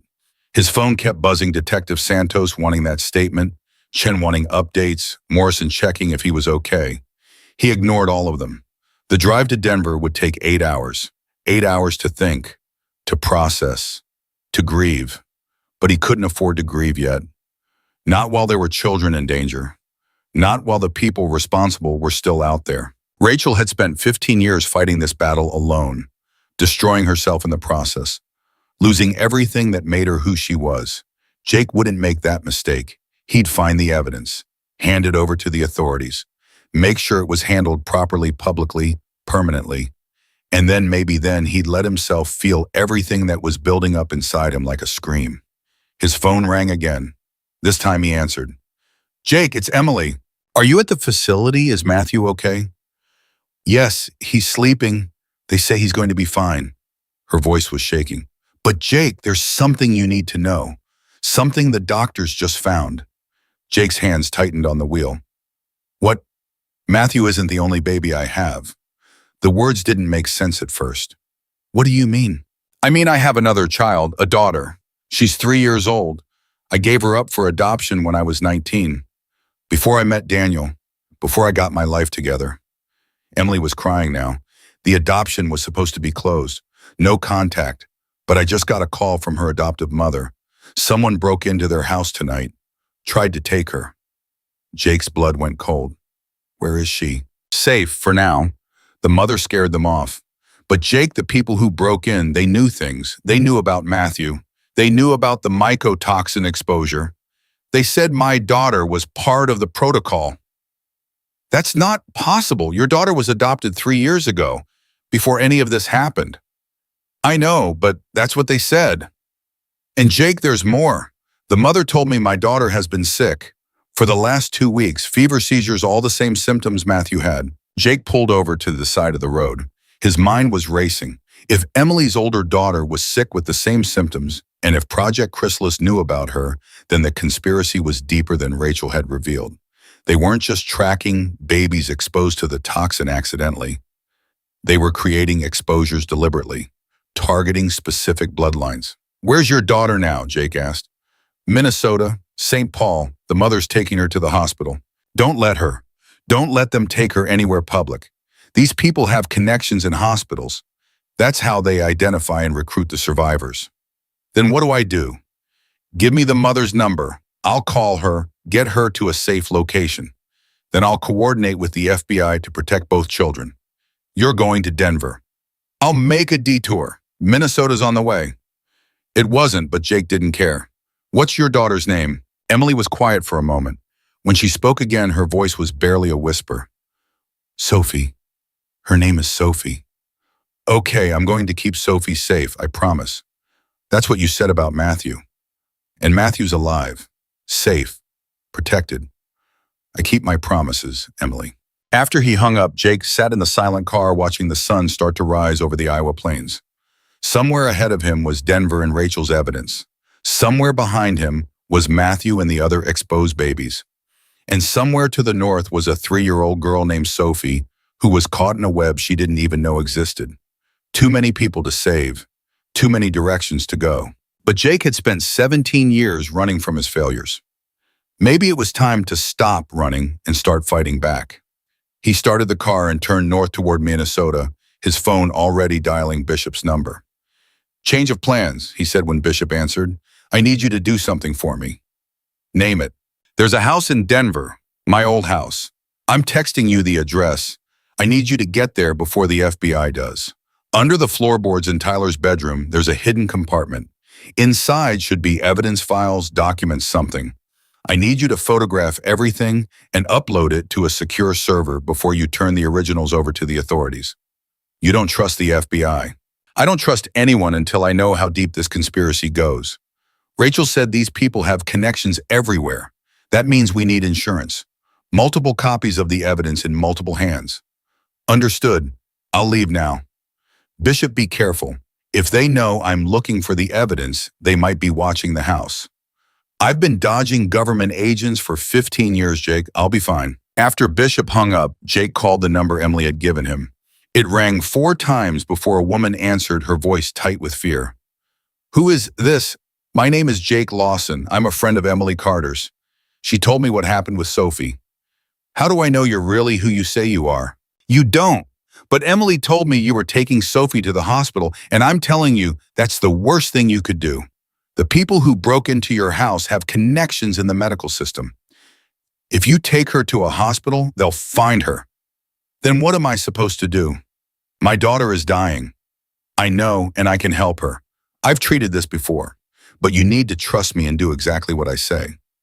"Why should I trust you?" "Because Emily's son had the same thing, and I saved him. And because right now I'm the only person who knows how to keep Sophie alive and hidden." A long pause. "Then what do you need me to do?" Jake gave her instructions. "Stay off the highways, use cash only, no credit cards. Find a small motel in a town she'd never been to before. Don't tell anyone where she was going, not family, not friends, not the police. I'll meet you there in 4 hours," he said, "and I'll bring the treatment. But you need to stay hidden until I arrive." 4 hours. My daughter might not have 4 hours. "Then keep her comfortable and keep her alive. I'm driving as fast as I can." Jake ended the call and pressed the accelerator harder. The speedometer climbed past 80 past 90. Somewhere behind him, Rachel's body was being examined by medical examiners who wouldn't understand what they were looking at. Somewhere ahead, a little girl named Sophie was fighting for her life. And somewhere in between, the truth about Project Chrysalis was waiting to be uncovered. Jake had always been good at saving people at the last minute. Now he just had to pray he wasn't already too late. Jake's phone rang 3 minutes outside St. Paul, unknown number. He answered anyway. "Mr. Lawson, this is Dr. James Whitmore. I'm calling about Sophie Chen." Jake's grip tightened on the wheel. "How did you get this number?" "From Emily Carter. She's concerned about her daughter and wanted me to coordinate care with you." "I didn't tell Emily to give my number to anyone." "She's frightened, Mr. Lawson. She's making decisions out of desperation. Surely you understand that." Whitmore's voice was smooth, professional. Too smooth. "I've reviewed Sophie's case. The mycotoxin exposure is quite advanced. She needs hospitalization immediately." "No, she doesn't. With all due respect, I'm a board-certified pediatric toxicologist. I've handled hundreds of cases like this. The child needs IV fluids, anticonvulsants, possibly dialysis if her kidneys are failing. You can't provide that from a car. I've got the treatment that actually works. Your hospitals don't." "Ah, yes, the experimental compound. I've heard about it." A pause. "Tell me, Mr. Lawson, are you aware that administering unlicensed treatments to minors without proper consent is a federal crime?" Jake's blood went cold. "Who are you really?" "I told you, Dr. James Whitmore.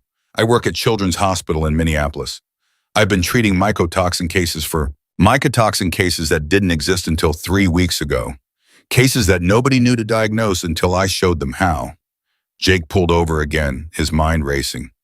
"You're one of them. Project Chrysalis." The smooth voice dropped its pretense. "You're making this harder than it needs to be. The Chen woman and the child will be collected within the hour. You can either cooperate and survive, or you can be another unfortunate casualty in a tragic accident. Your choice." "Where's Sophie's mother?" "What did you do to her?" "She's unharmed, for now. She made the mistake of calling 911 when she saw our team approaching. Local police are currently being told it's a custody dispute. Very messy, very confusing. By the time they sort it out, the child will be in our care. I'll find you." "I doubt that." The line went dead. Jake immediately called the number Sophie's mother had given him. It rang 6 times, then went to voicemail. He tried again. Same result. "Damn it!" He slammed his hand against the steering wheel. His phone rang again. Different number, he answered. "Jake, it's Morrison. Where are you, Minnesota? Someone from Project Chrysalis just called me. They're going after Sophie Chen right now." "I know. Emily told me what's happening. The FBI's been briefed. They're sending agents to the location. They won't get there in time." "Then what are you going to do?" "You're one man. These people have resources, connections, trained operatives. You can't fight them alone. Watch me." "Jake, listen to me. I know you want to save this child. I know you feel responsible. But this is bigger than one little girl. If you get yourself killed, Who's going to testify about what Rachel told you? Who's going to help us take down the entire organization? Bishop's getting the evidence. That's all you need. We need you. Your firsthand knowledge, your testimony, your expertise. Morrison's voice softened. Please don't do something reckless. Not after everything you've already lost. I've lost everything that mattered 18 years ago. The rest is just details. He hung up and pulled back onto the highway, pushing the rental car to its limits. Sophie's mother had said she was at the Riverside Motel off Highway 61. Jake knew the area, small town, one main street, population maybe 3,000. The kind of place where strangers stood out, which meant chrysalis operatives would be easy to spot, unless they weren't strangers. The thought hit him like ice water. If this conspiracy had been running for 15 years, they'd have people embedded everywhere. Small towns, big cities, hospitals, police departments. Rachel had tried to warn him about that, about how deep this went. He was 10 minutes from Riverside when his phone rang again. This time it was Bishop. "I'm at the house in Denver," Bishop said without preamble. "But Jake, there's a problem." "What kind of problem?" "The floorboards are torn up. Someone's already been here. Recently, there's fresh sawdust tool marks." Jake's stomach dropped. "The evidence? Gone. Every hiding spot I can find has been cleaned out. Whoever got here did it thoroughly." Rachel said only I would know where to look. Then maybe she was wrong, or maybe Bishop stopped. Maybe what? Maybe someone tortured the location out of her before she got to you. Think about it, Jake. She shows up at the hospital, poisons Matthew to get your attention, leads you to the roof. That's elaborate, risky. Why not just call you? Why not send you the evidence electronically? Because she wanted to tell me in person, about Tyler, about everything.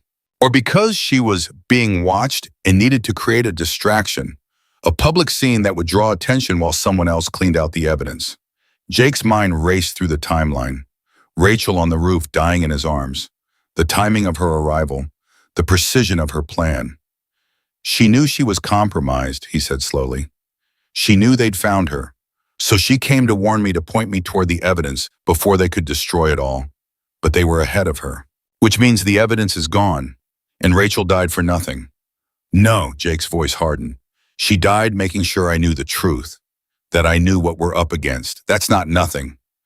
Without proof, it's just a conspiracy theory. The FBI won't move on that.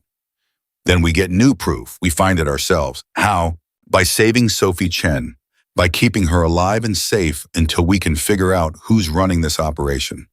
A living, breathing example of what they're doing is better than any document.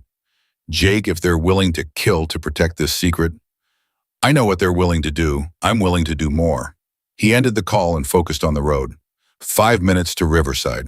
The town appeared like something out of a postcard, white church steeple, Main Street, with diagonal parking, a single stoplight.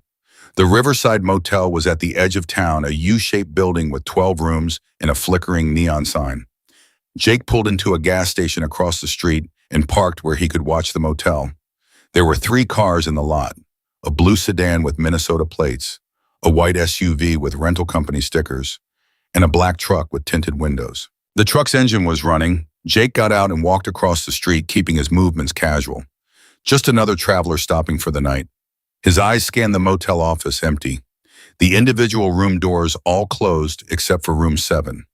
Room 7's door was ajar. Jake approached slowly, every sense on high alert.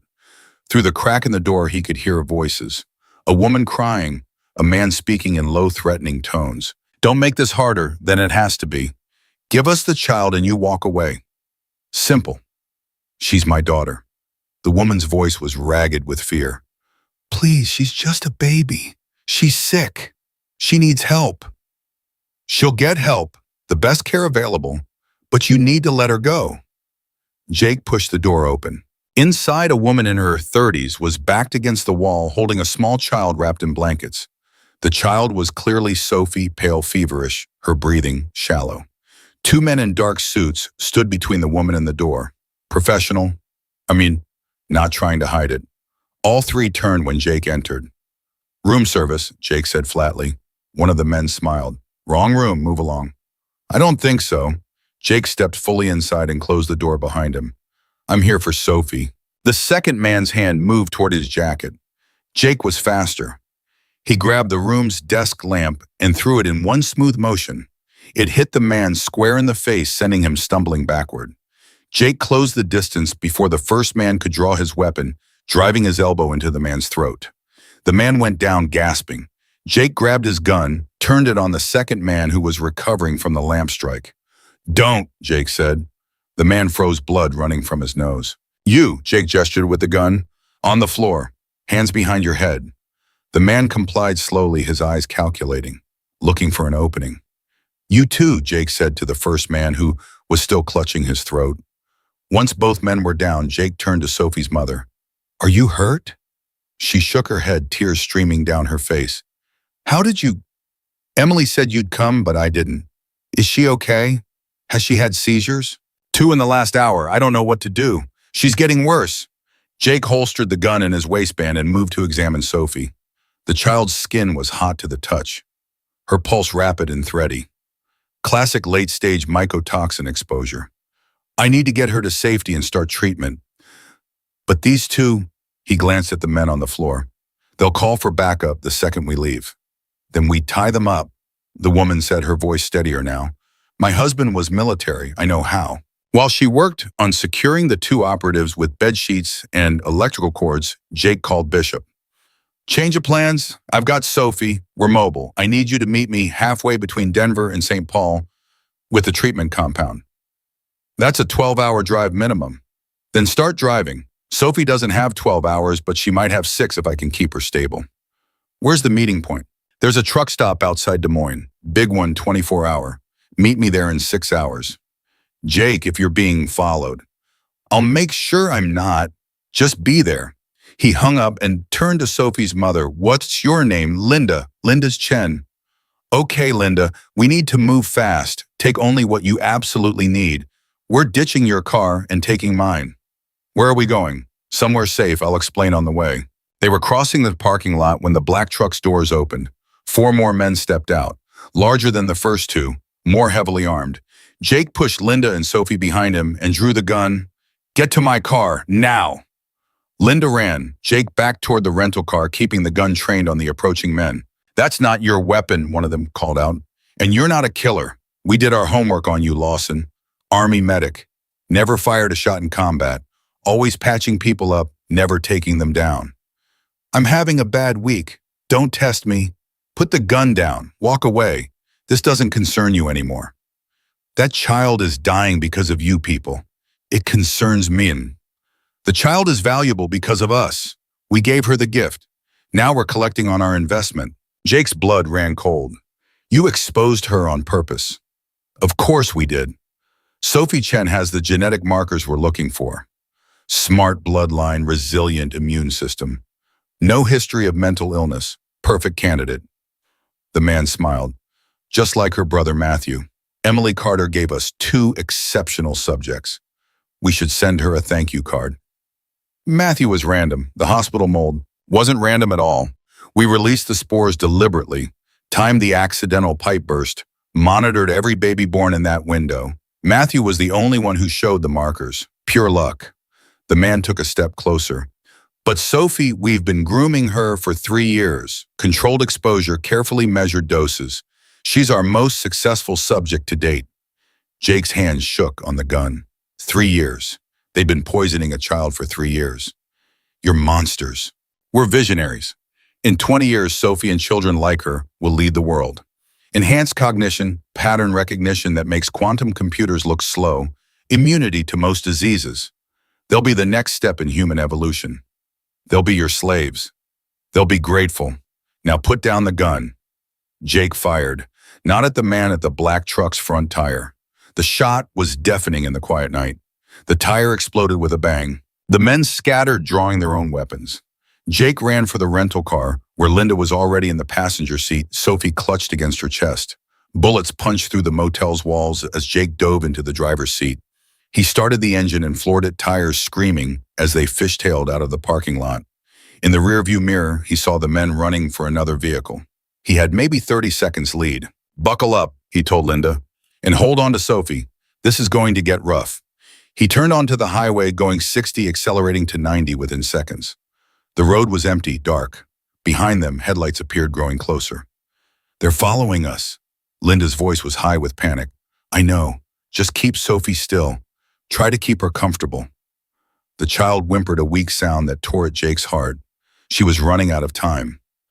His phone rang. He answered on speaker. Jake, it's Chen, the CDSU. I just got word that there's been an incident in Riverside, Minnesota.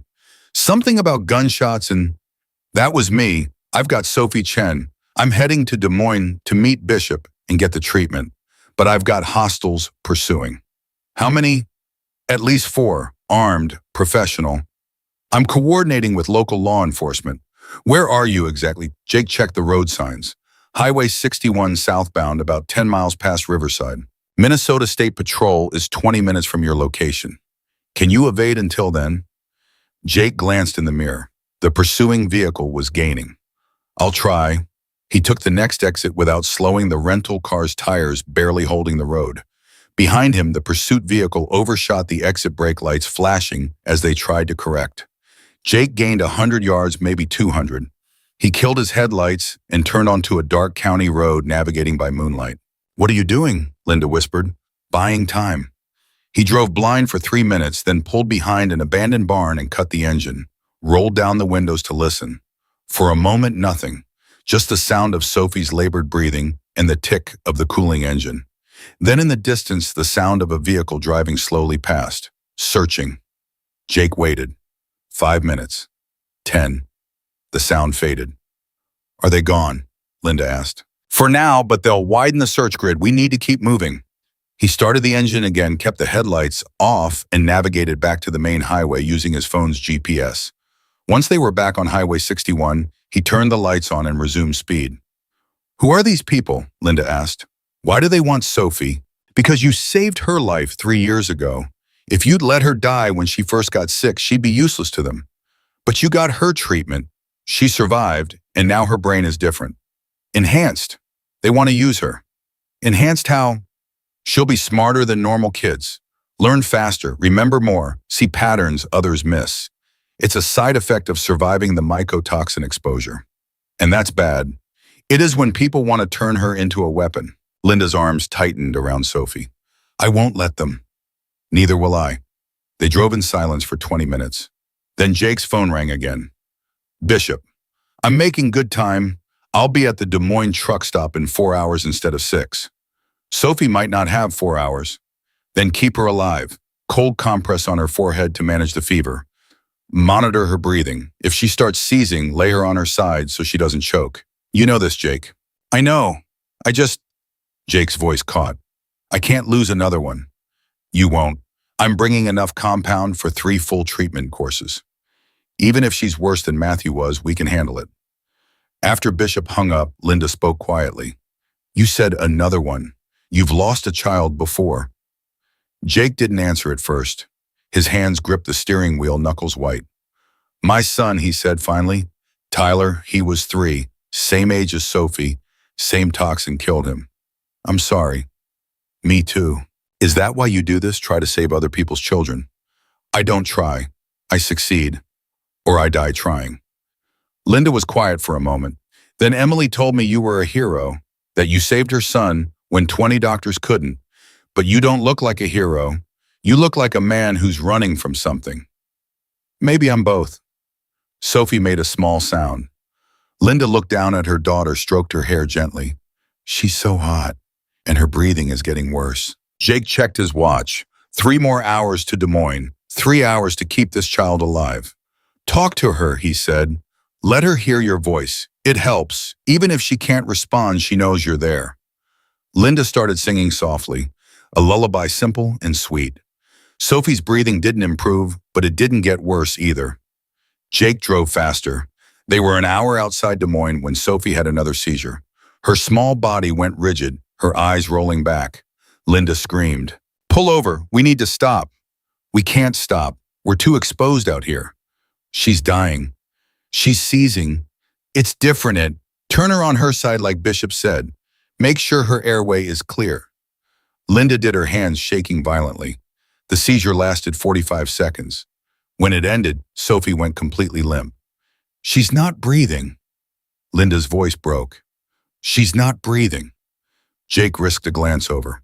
Sophie's chest wasn't moving. He pulled over hard, the car skidding to a stop on the shoulder, grabbed Sophie from Linda's arms, laid her on the back seat, started infant CPR, 2 fingers on her tiny chest, 30 compressions, gentle but firm, 2 rescue breaths, watching her chest rise.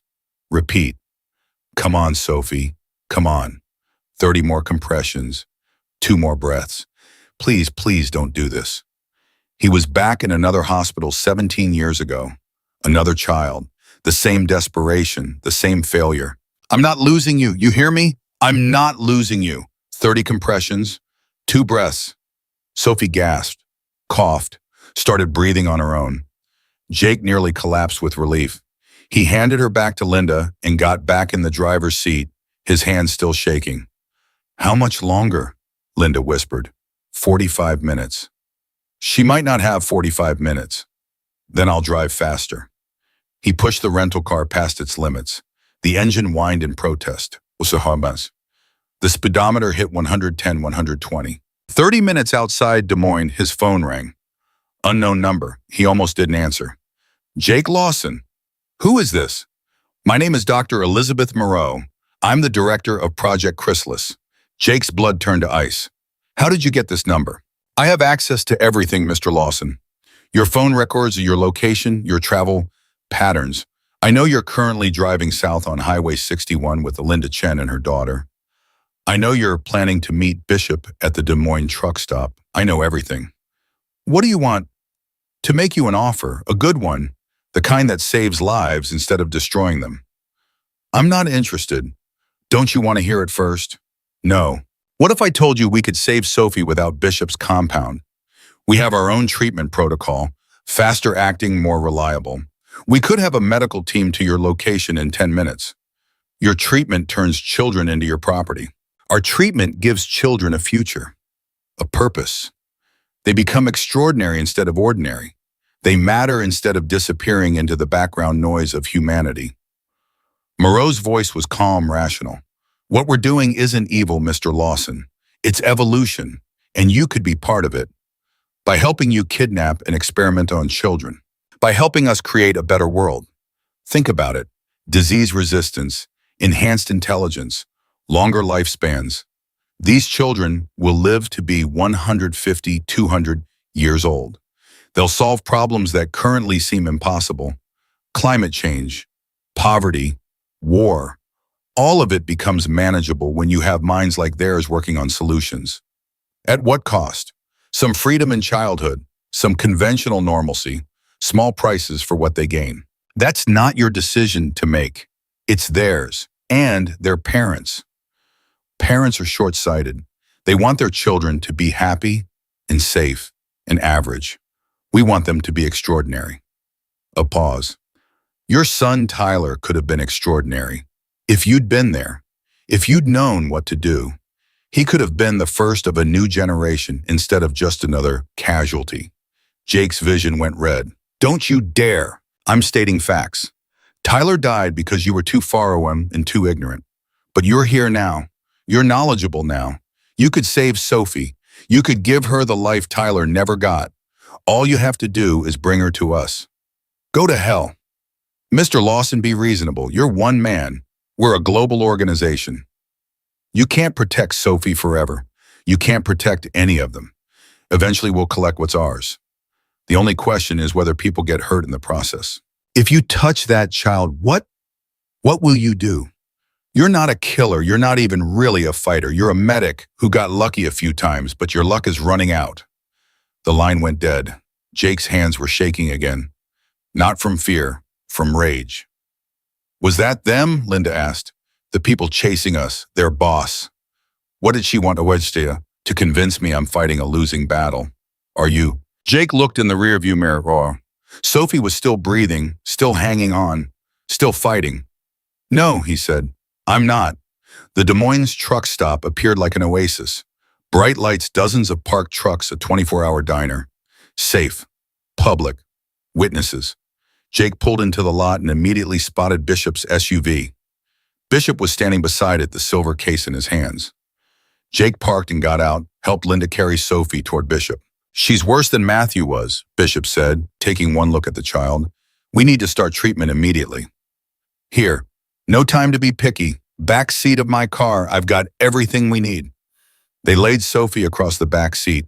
Bishop opened the case, pulled out a vial of the amber liquid and a syringe. His hands were steady, professional. First dose is critical. Too fast and she'll vomit. Too slow and her organs might fail before it takes effect. He looked at Lyndon. I need you to hold her still. This might hurt. Linda nodded, tears streaming down her face.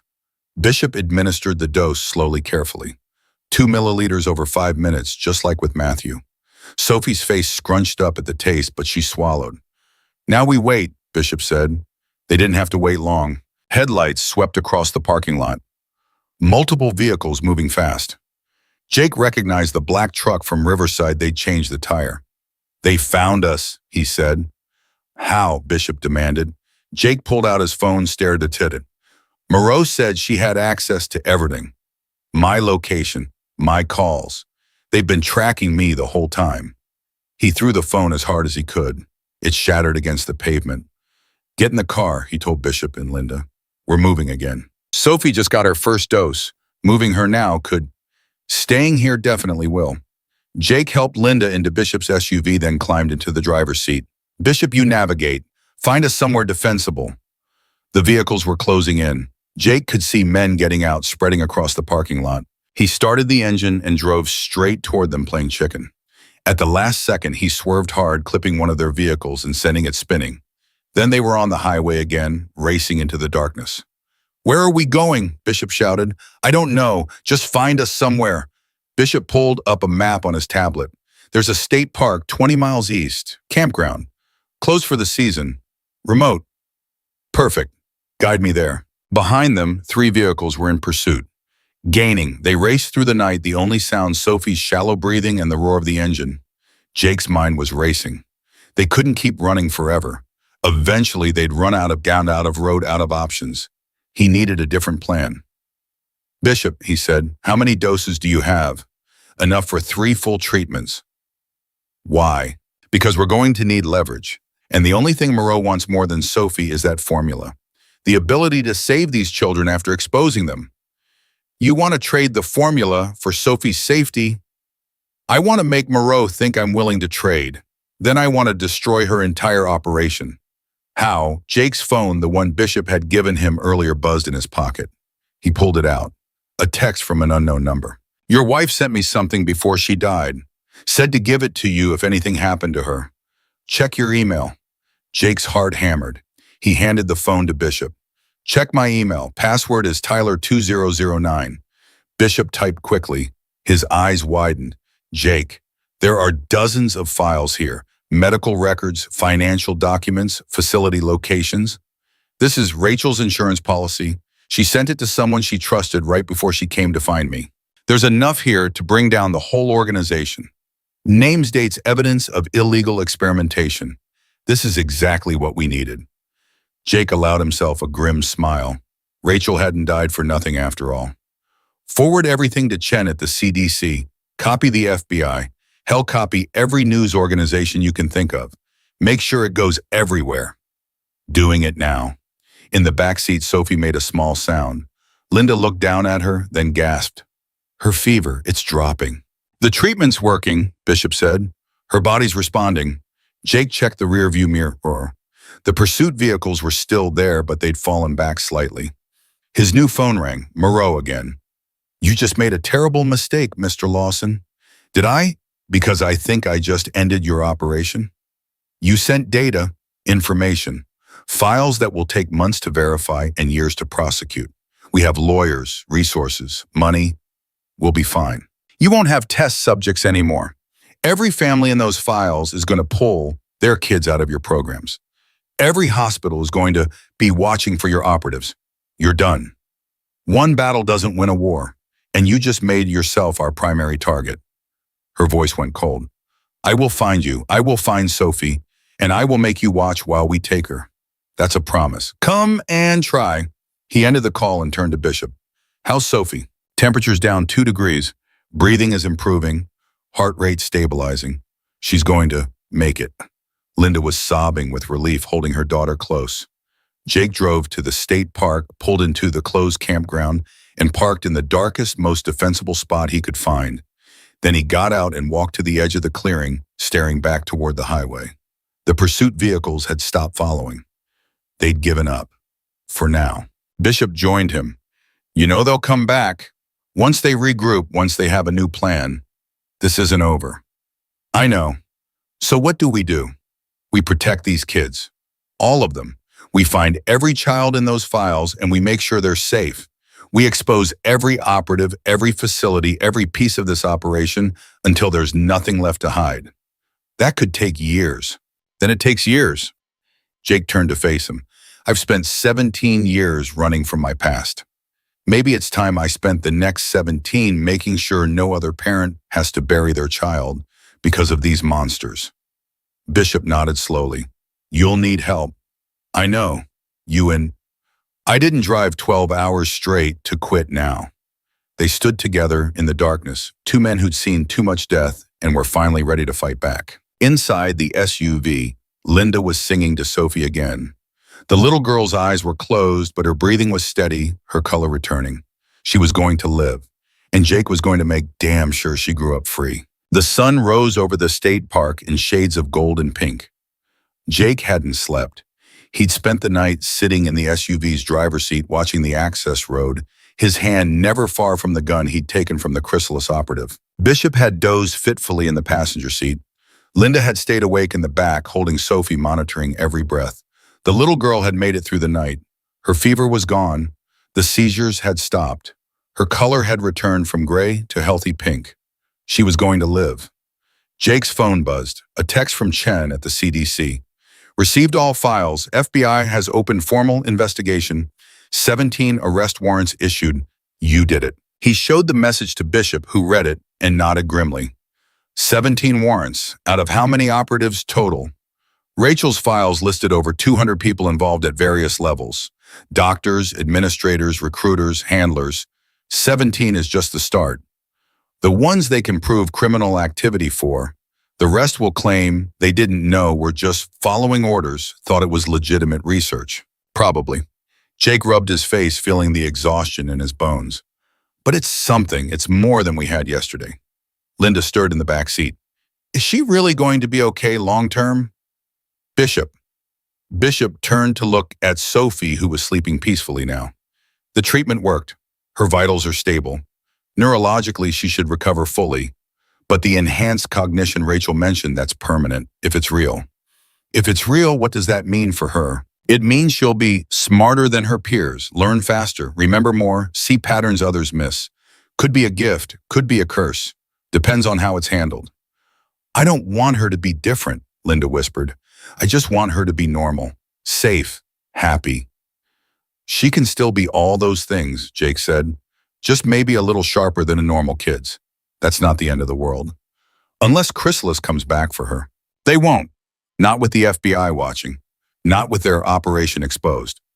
But even as Jake said it, he wasn't entirely sure he believed it. His phone rang. Morrison. Where are you? Safe, Sophie stable, treatment worked. Thank God, the FBI wants to talk to you. They need your statement about everything, Rachel, the conspiracy, the operatives in Minnesota. I'll come in, but I need guarantees first. What kind of guarantees? Protection for Sophie Chen and her mother, Matthew Carter and his parents. Every child in those files. Witness protection if necessary. These people don't just give up. Jake, the organization is collapsing. Moreau's been identified. Key facilities are being raided as we speak. It's over. Is it, or are we just cutting off one head of the Hydra? Morrison was quiet for a moment. You think this goes deeper? Rachel spent 15 years investigating. She found 200 people. You really think that's everyone, or just everyone she could identify before they killed her? The FBI is thorough.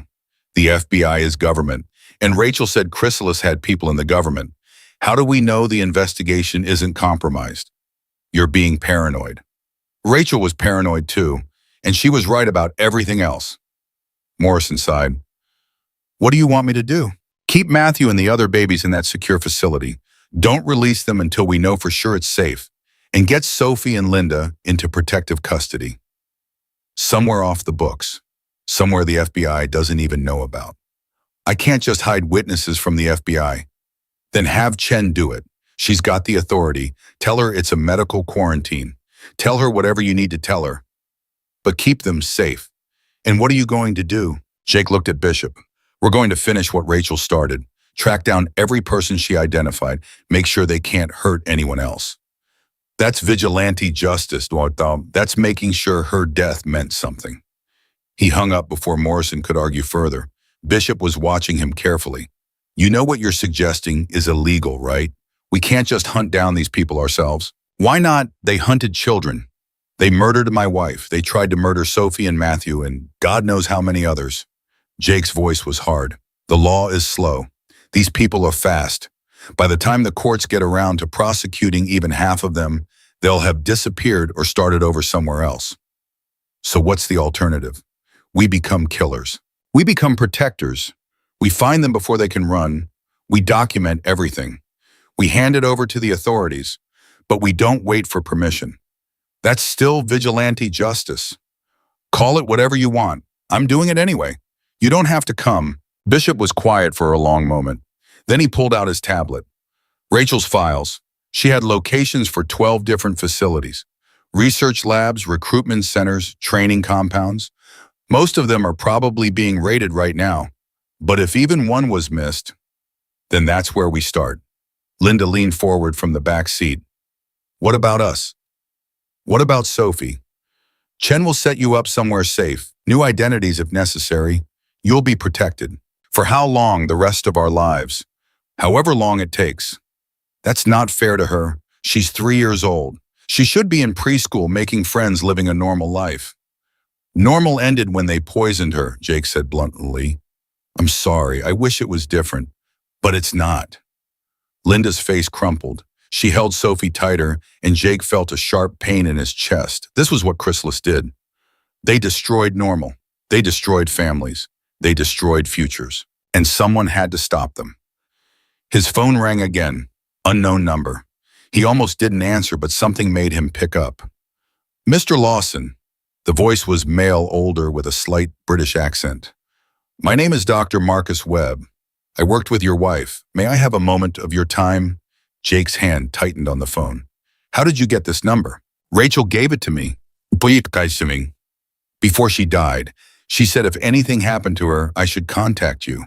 She said you were the only person who could finish what she started. And what was that?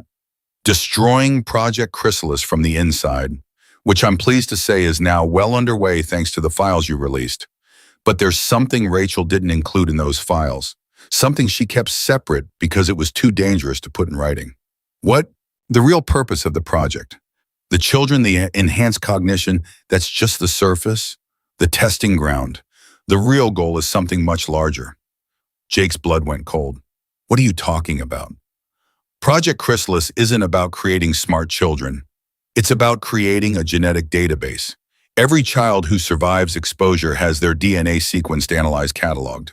The organization is looking for specific markers, genetic combinations that make the enhancement possible. Why mine? Because once they identify the exact genetic sequence, they can replicate it artificially. Gene therapy, CRISPR modification. They can give the enhancement to anyone.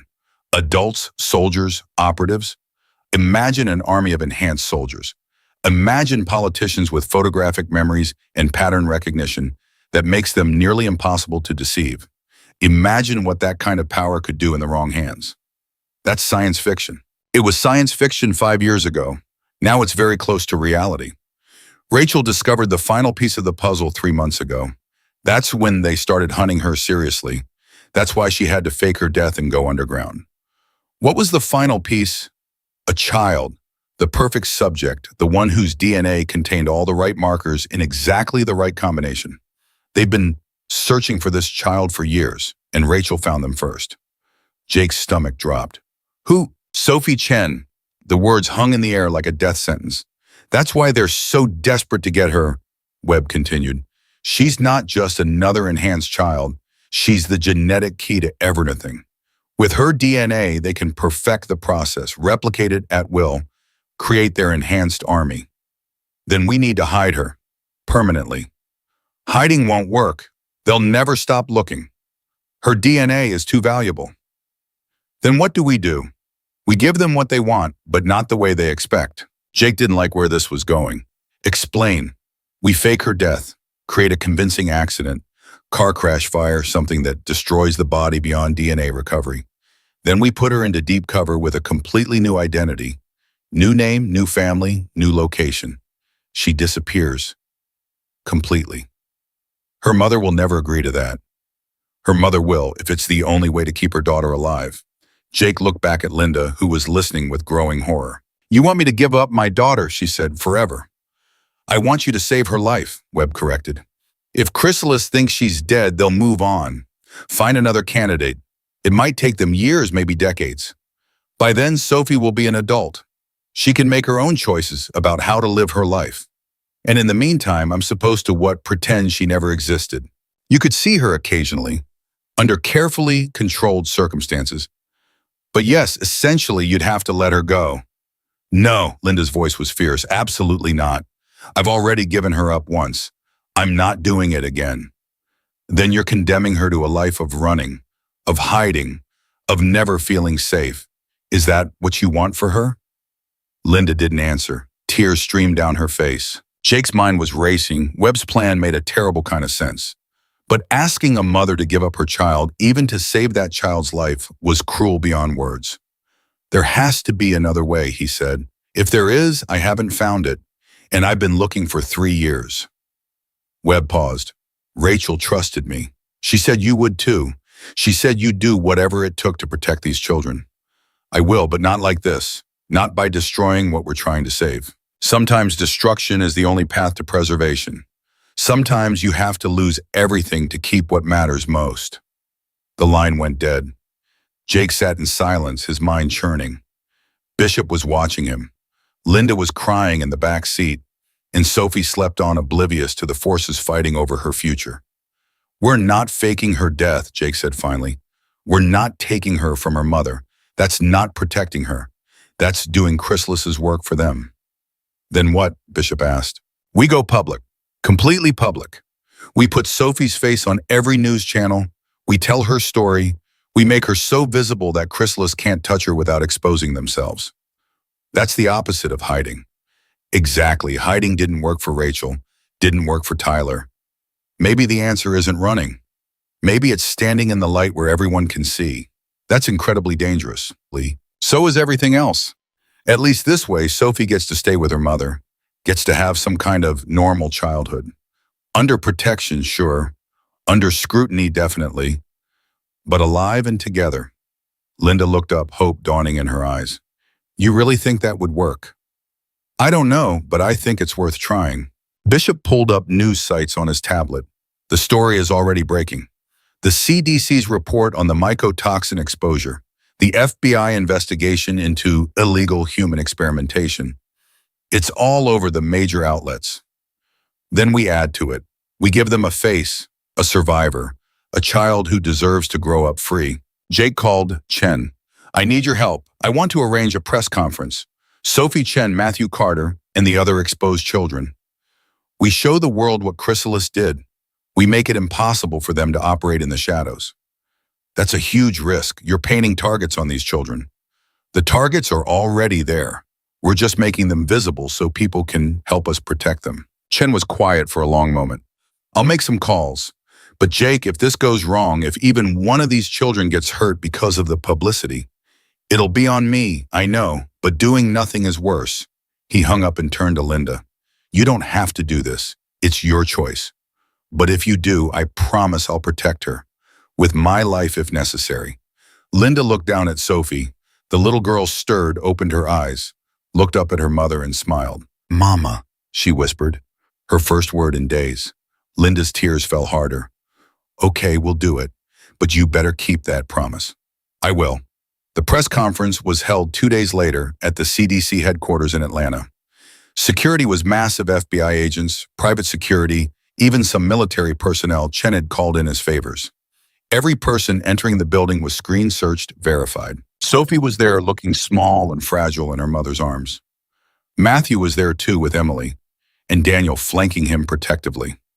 3 other children from different cities, all survivors of mycotoxin exposure, all accompanied by their frightened parents.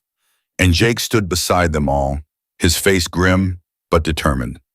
Chen addressed the media, first explaining the medical situation, the conspiracy, the ongoing investigation. Then she introduced the families. Emily spoke about the 11 days of hell, watching her son die while doctors scramble for answers. About the stranger who walked in and saved him. Linda spoke about Sophie's 3 years of mysterious illnesses, about the night they were attacked, about the man who risked his life to protect them. And then the reporters turned to Jake. "Mr. Lawson, you have been called a hero. How do you respond to that?"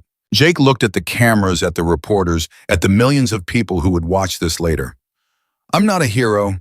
I'm a father who lost his son 17 years ago to the same toxin that almost killed these children. I'm a husband who lost his wife to the conspiracy that tried to exploit them.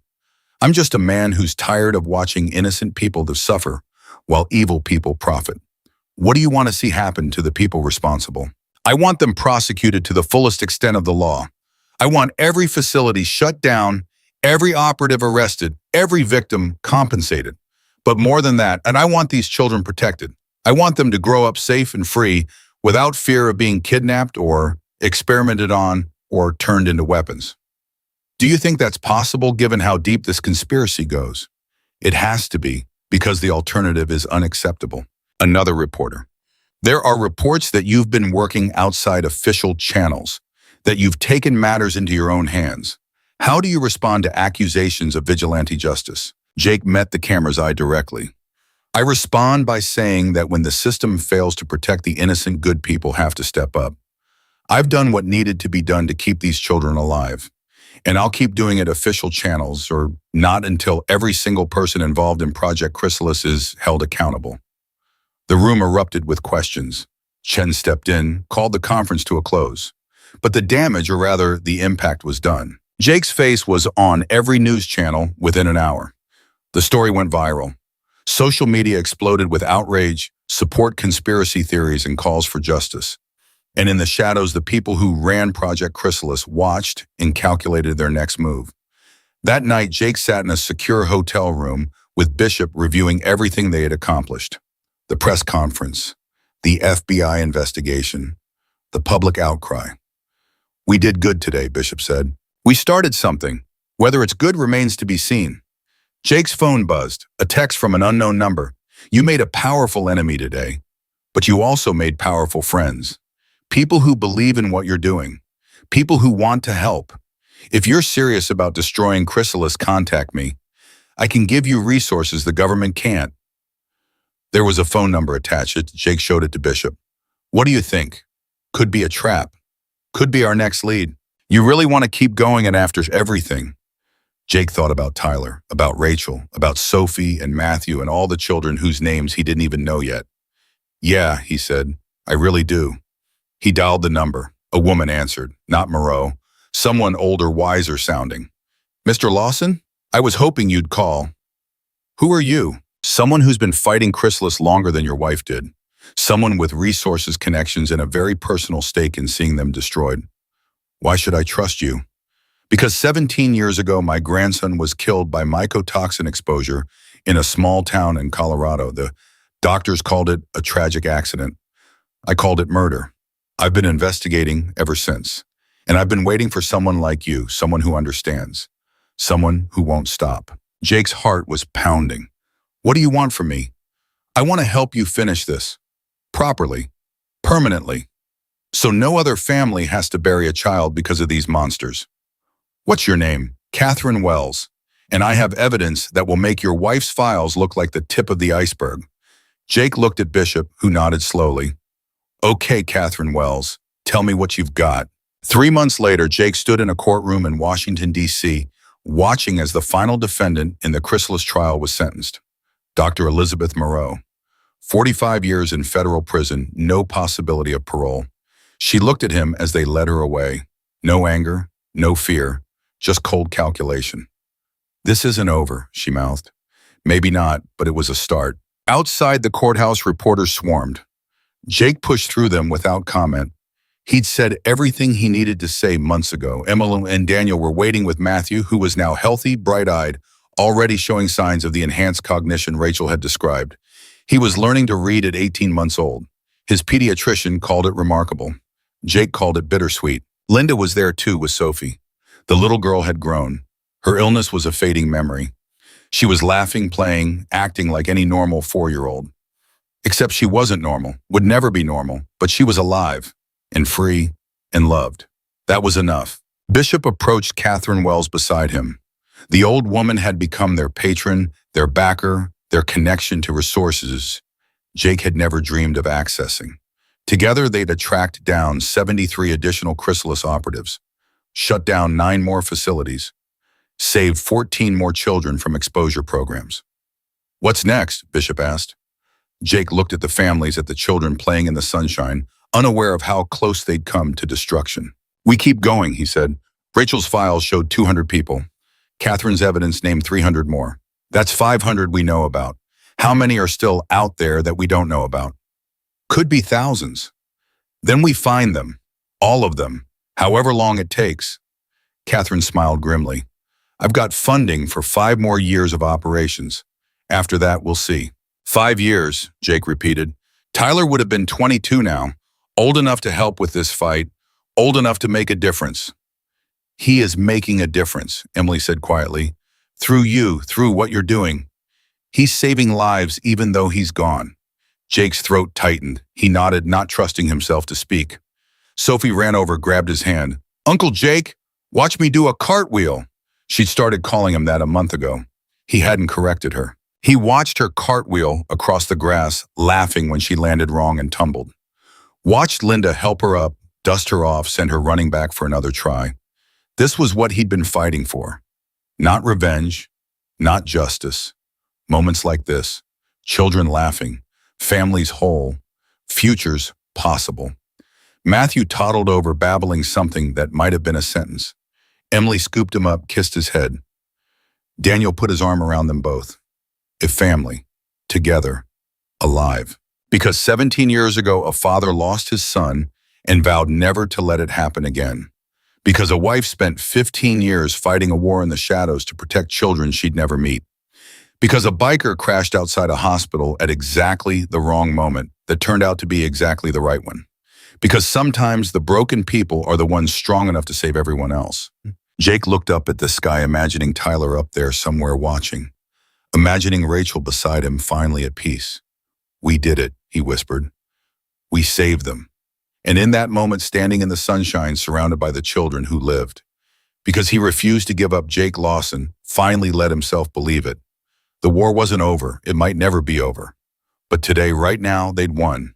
And tomorrow, they'd wake up and fight again. Because that's what heroes do. Even the ones who don't believe they're heroes. Even the ones who are just trying to make up for the ones they couldn't save. Especially them.